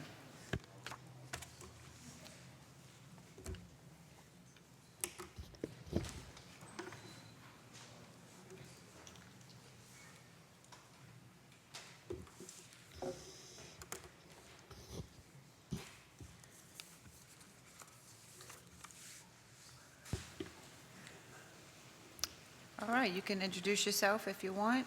Yeah. Good afternoon. How are y'all doing?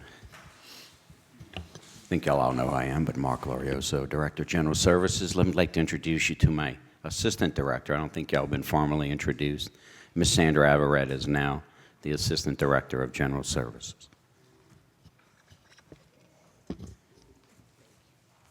So I wanted to just give y'all a few notes here on some things that have taken place in the past year in General Services. Start off with Rivertown Museum Complex Planetarium attendance. Attendance has grown slightly over 10,000 people annually since 2019 to 14,325 as of this year. We expect to do probably another 2,500 kids before the end of June. So we'll be close to 15,000, 16,000 that we would have seen in this past year.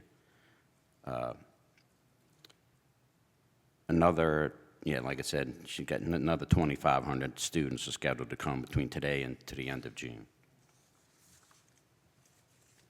And the Kenner Pavilion in 2024 fiscal year, the City of Kenner Pavilion, we have hosted 145 plus paid events such as bridal showers, weddings, receptions, baby showers, birthday parties, retirements, graduations, rehearsals, dinners, concierge, Sweet 16, Civic Association meetings, Homeowners Association meetings, and many other events. We've also hosted Kenner events such as the National Association of Letter Carriers, American Red Cross, Blue Blood Drive, health screenings, employee benefits fairs, breakfast with the bunny, breakfast with Santa Claus, such events as that city events have done. It has been a great pleasure to be available to serve the community with these such events. So with that, we are asking to add one extra person, employee to the General Services Department this year, which is an electrician, to try to help with, we're growing here in the city, everything we do. So short-staffed, looks like every department is. So we're trying to add another guy to help out in some areas where we need more electrician needs with all the special events and everything that we do. That is a big plus that we would need for the next year.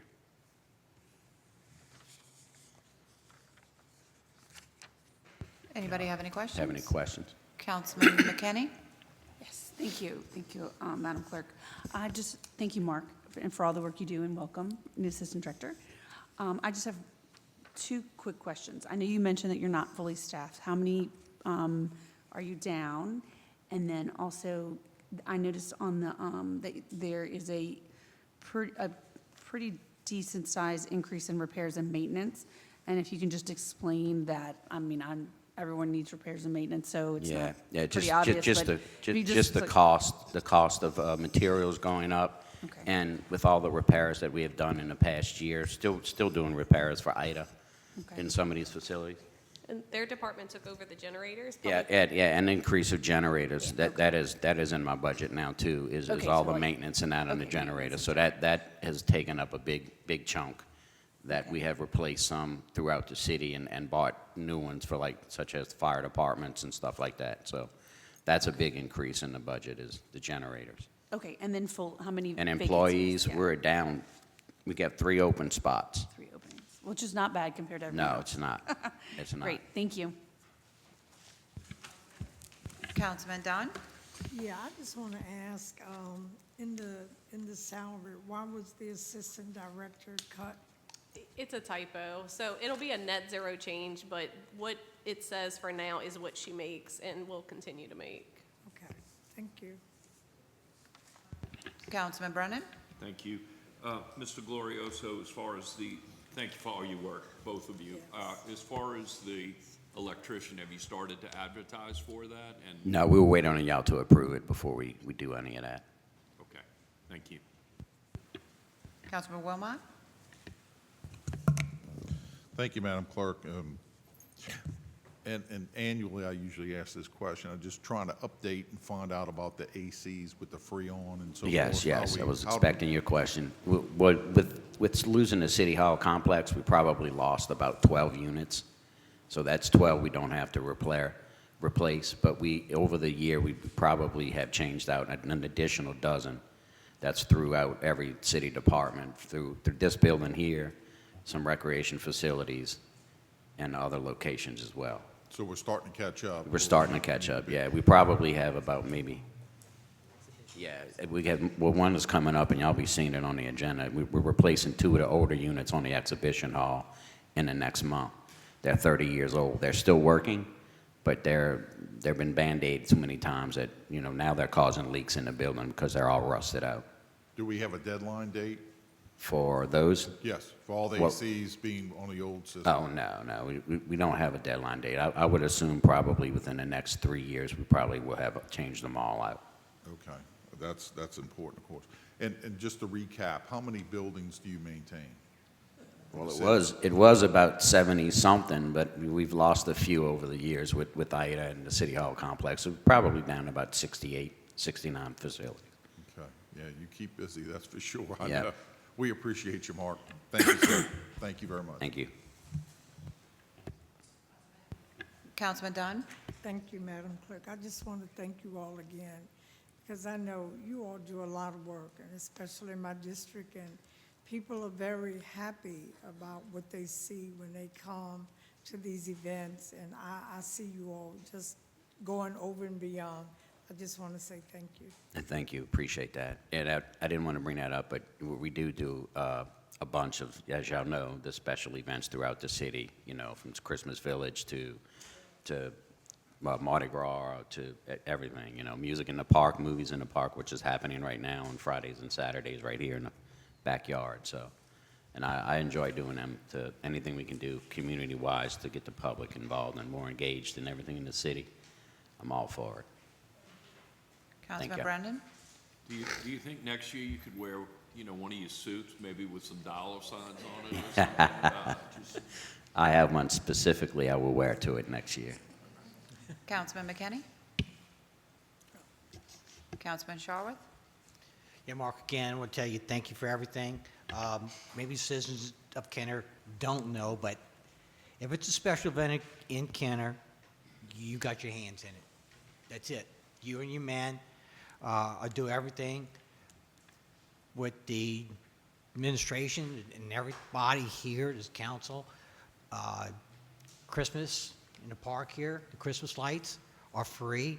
We are the only event that's free. Jefferson Parish charges, New Orleans charges, everybody else charges. Yes, we are. Free. Yep. Okay? That's a plus for everybody, and the people are just maybe not know that. Maybe we ought to do that. I expect this year to be even better than last year. I have a few ideas to what we can do, so. That would be a feat, I'll tell you, that would be something.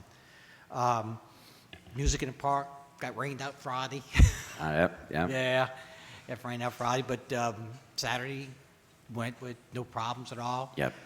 There for opening night for, This week, we're bringing the band, we're going to have 2 bands this Friday night, just so you know. The gentlemen that we had to cancel this past Friday, we're bringing them back this week, and we'll have 2 bands well, boy, this week, yes. it's nice. And the vendors that are out there, they're helping, support, everything like that. Did you fill out the form yet for your 510s? I'll still your 510s, buddy. Whatever you do the paperwork, I'm signing.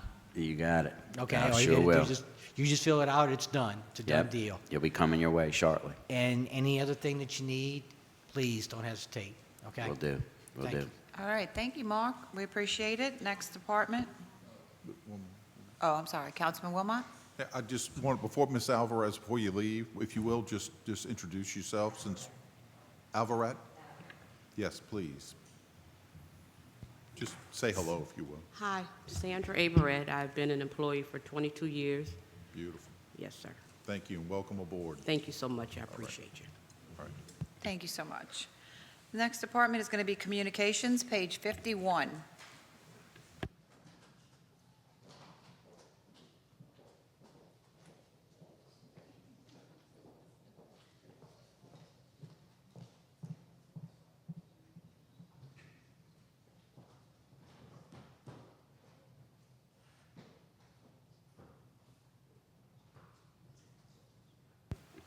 All right, y'all can just introduce yourself, and we'll see if we have any questions. Thanks, Val.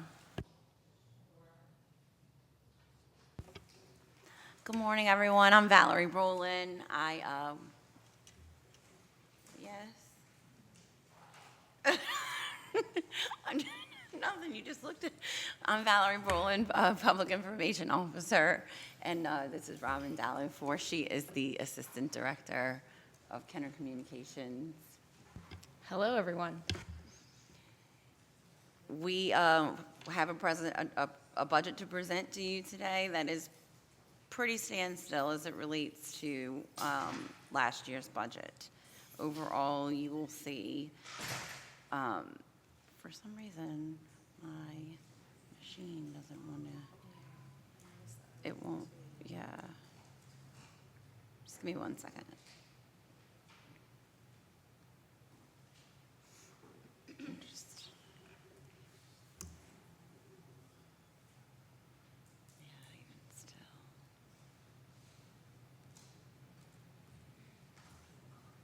Does anybody have any questions? Communication's still trying to communicate. The communication is that my PDF document is not cooperating with me properly, so I'm trying to scroll and it keeps flipping everywhere. So, long story short, overall, you will see just a proposed 2025-2026 amendment, just a 1.9% increase, and that comes with just some personnel expenses, and this department's budget is pretty lean. It's just salaries and benefits, supplies, our service charges for our different software applications we use to just make life easier for this very lean and mighty team that we have in Kenner Communications.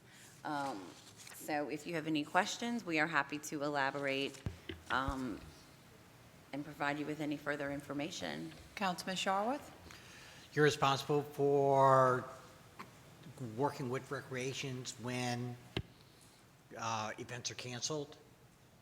Yeah, we work with recreation in every aspect. So recreation is one department that they themselves, even though they are small but mighty, they have their own social media outlets and channels, and so we work together, we work in connection, and anything they publicize, we publicize with them, and we work in tandem, so yes. We publicize cancellations for them, but we also publicize anytime registration opens up, anytime there's new activities and events available, any types of special events, clinics, things like that. We work with them with everything, with publicizing their information. You work with the social media, like Yes. Facebook and things like that, to kind of Yes. let them know what's going on and. Yes. So Kenner Recreation, they utilize Instagram, they utilize Facebook. The City of Kenner government, we utilize Facebook, Instagram, X, which was Twitter, Nextdoor. We have a YouTube channel, and then we also have our public access channel. So yes, we handle all of those outlets. Our department is also responsible for the website, the city website. And So the city everything- website, There's yes. a recreation page on the website, so we take care of that as well. Yes. Basically, if anybody wants to ask a question, that it's going to be out there. Yes, and if it's not up there, my information is all over the, all over the internet, all over the website, and they can call the mayor's office or the communications office if there's anything that they are looking for that they don't see, or if they have any questions. Right, you get the word out. We get the word out, and then one of the other bigger things that's very important, and it's getting very close, is when it comes to any type of emergency event, whether it is snow, hurricanes, anything like that, then we become a 24/7 operation as well. And you work with Doug. Yes. So, I mean, We the word gets basically out. work with all departments. If all departments have public information that they would like, publicized, it's our responsibility to help get the information out for them to the public. Yeah, if I want to find anything, it's out there. Right. Okay, you just got to find it. And then the same thing goes for any type of partner organizations that we work with, that if they may have events, or like when Mr. Alon spoke about all of the different partners he has in recreation, if we have a cooperative endeavor agreement with any of these organizations and they want to hold special events or make special announcements, we publicize that for them as well. No, you got to spread out there. So we just basically want to make sure that everyone knows everything that the city of Kenner has to offer, whether it is emergency-based, fun-based, just extracurricular, athletics, anything. That's our job. We're here to get the word out about everything the city has to offer. Thanks, Val. Councilman McKinney? Yes, thank you, Madam Clerk. is only question is there any plans to find, it's not in the budget, so that's why I'm asking, assign a director? Like an actual director of communications? Yes. Not at this time. Okay.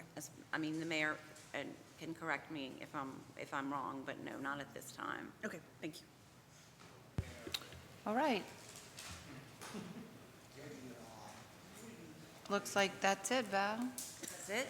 Yep. Thank you so much. Thank y'all so Appreciate much. it. Next department up is going to be Information Technology, and that's on page 48.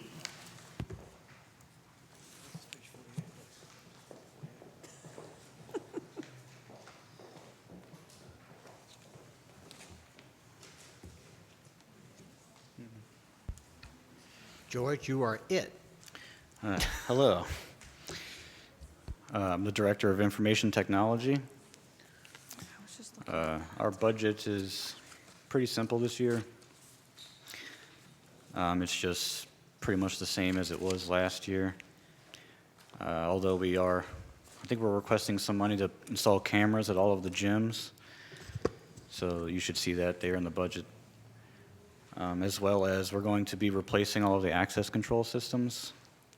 That's the badge swipe thing. And we're going to be bringing the police department into that as well, which they're not part of our system. They have their own separate system at the current moment, but we're going to bring them in. So it's all one system. But yeah, it's pretty much it. Anybody's got any questions for Kenneth? Councilman Sharwood? I know probably out of most of the buildings, if not all the buildings, the fire department headquarters, still key entry. They are. Y'all get talked about going to the swipe and getting that upgraded? We can include them into this system if we want to. Anywhere that our network touches can technically be included to the system since it's a network-enabled badge swipe system. So I could get with them to see if they want us to add that in there. Yeah, I don't even know if they even think it's available to them, you know? Okay. But might something that you might want to mention. If you Yeah, want to start upgrading, you know, don't forget the fire department. I'll go talk to them. Councilman McKinney? Thank you, Madam Clerk. Just one question. What's the professional services, who are your professional service providers? We have Digicom. They been with us for a really long time, I think 20 years. Okay. They maintain our network infrastructure, firewalls, our switches, things like that. And is that the primary, is that the only or the primary? That's not the only one. Councilwoman McKinney, that also includes any supplemental service providers. A lot of them are security sensitive, so I'd prefer just not to name them, but. Yeah, that's fine. I was just curious. Because it just went up by 10%, that's why I was asking. And my other question is, and this is probably a Liz question, actually.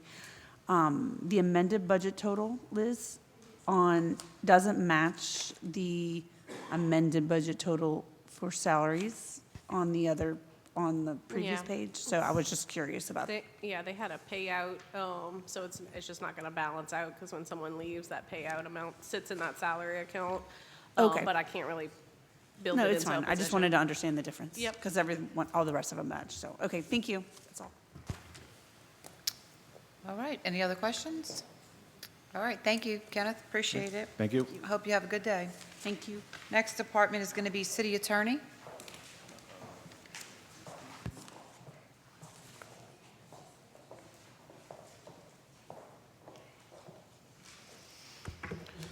Where's the page? Front, back.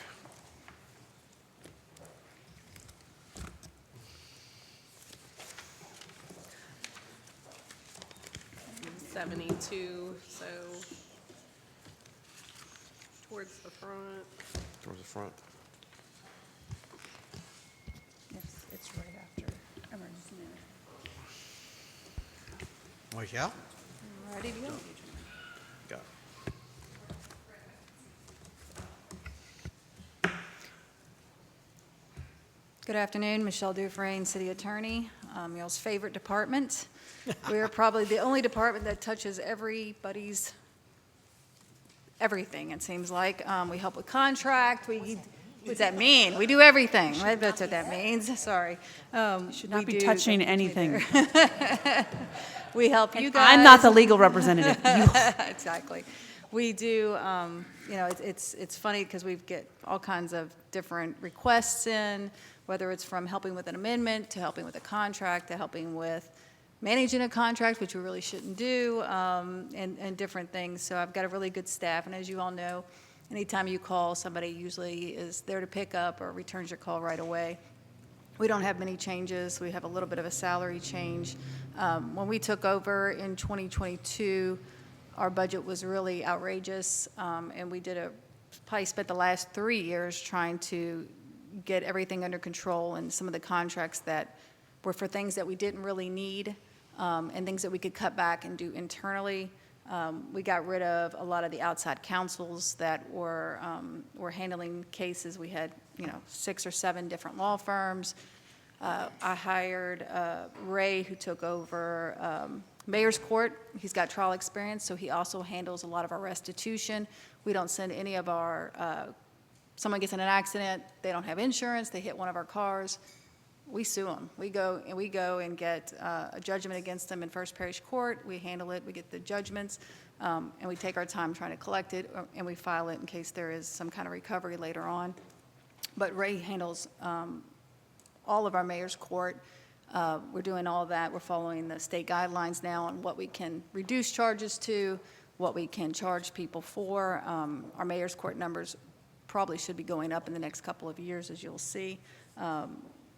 Wastewater attorney, outside counsel was very much reduced by Mr. Power. He found us a gentleman, and he's wonderful. We may get a lucky $100 bill a month where we were getting $6,000, $7,000, $8,000 bills a month and not seeing anything really from it. Let's see what else. Hurricane Ida's moving right along. We have some deposition dates that we just gave to opposing counsel, which is, of course, the New York group. So hopefully, maybe early spring next year, we'll have something go with arbitration. But again, it's hard to control that. I'm trying to think what else we have. We have some professional companies that we still use, which is CCMSI. They're our outside. They handle like our workers' comp. They handle car accident cases, handling property damages. But their big thing is workers' comp. And Sigma, which handles all of our contract insurance requirements. Although we did cut them a lot, we were getting, bills over $5,000 and $6,000 a month for them. We're down to about $1,800 with a little, maybe $200 or $300 on the side. So we've managed to cut a lot of the legal expenses that we had before. So trying to get our numbers down to a manageable amount. But doing a lot of the inside work. If, being a trial attorney, if we have a big case like the Ivy Waste case, I do a lot of the discovery with Debbie Villio's office, and that cuts down a lot of her hourly billing and what they do. And I try to do that as much as I can. Any questions?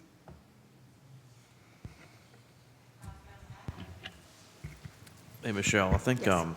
it doesn't go back this far, but I think before I got in, the outside fees was astronomical compared to where we are now. So I think your department probably has one of the biggest percentage savings since you've been here. Are you fully staffed? Do you need anybody else? Yes, no, we're fully staffed. At this time, I don't think I need another lawyer. I don't, we have a good group of people, and we seem to make it work. And if there ever came to a point, I would ask for someone, but right now, I think we're okay. Okay. As long as we don't get a lot more lawsuits coming in. So try to keep that in check. And then the allocation we've had, the outside counts like Debbie Villio's office, that's covered under the professional fees in here, or the? It depends. It depends on if it's covered by a millage, then if it's like wastewater, I'm not sorry, not wastewater, but our Ivy Waste is paid out through that account. So these are things that maybe we don't have coverage for. Got it. So we did raise it up just a little bit because different things pop up and different things happen. So we try to build in so we're not short. All right. Thank you so much. Councilman Sharwood? Michelle, thank you for always keeping us updated on these court cases. And it's a soap opera. Yes, it is. I'm reading it, I laugh a lot. It's a soap opera. It shouldn't be funny, but it is. What people are asking for, what people are doing. If really the public would, at the end, they see the final, what we have to deal with, they would themselves would shake their heads. It's a shame that we have one attorney that more or less handles all public records requests, and it's a shame that we have to spend that kind of money on some of the silly things that we get asked for. But it's okay. She has a good system, and she handles that in contract, so it's not like her salary is only for public records requests. So, but it's a lot. Public records requests have really taken off, in the last 3 years since we've been there. Yeah, and thank you for keeping us updated. Y'all doing an excellent job. Like Councilman Lahat said, no more outsourcing things. We're doing it in-house. We keep it in here. The numbers have gone down tremendously from outsourcing to. Thank you again, you and your staff, for what you do. There is reason to outsource some things, like the Ivy Waste case. It's just too big for my office to handle. Blue Williams handles some of our fire stuff, again, too big for our office to handle. And then Simone Paragon's, they're left from the previous administration, but they have a couple of cases left. And if we ever need some construction attorneys, they have a really good one over there. So, you know, in different instances, there is a good reason to outsource, but in the smaller cases, we were outsourcing things that we might have gotten a $1,000 judgment, and we were spending $5,000 in attorney's fees. It made no sense. So we cut that, as soon as we saw that, we cut those off. And, you know, we're handling those in-house, so. Fantastic. All right. Seeing no other questions, thank you so much. Next department up is the council budget. We are at a standstill budget. We didn't make any changes from last year. Everything just maintained. So if you have any questions? Seeing none, next up is the mayor's office. Anybody have any questions for the mayor's budget? We have a 1,000% increase built in it.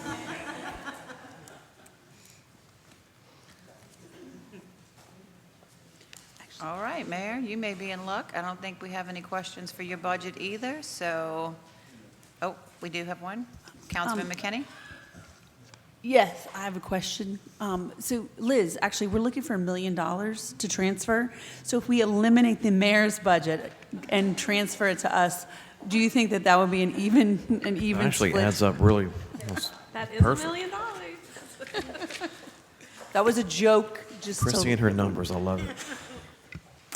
All right, well, that would conclude the budget hearings for this year. Motion to adjourn?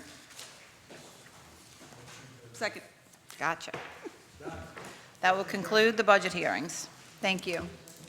This is a record time.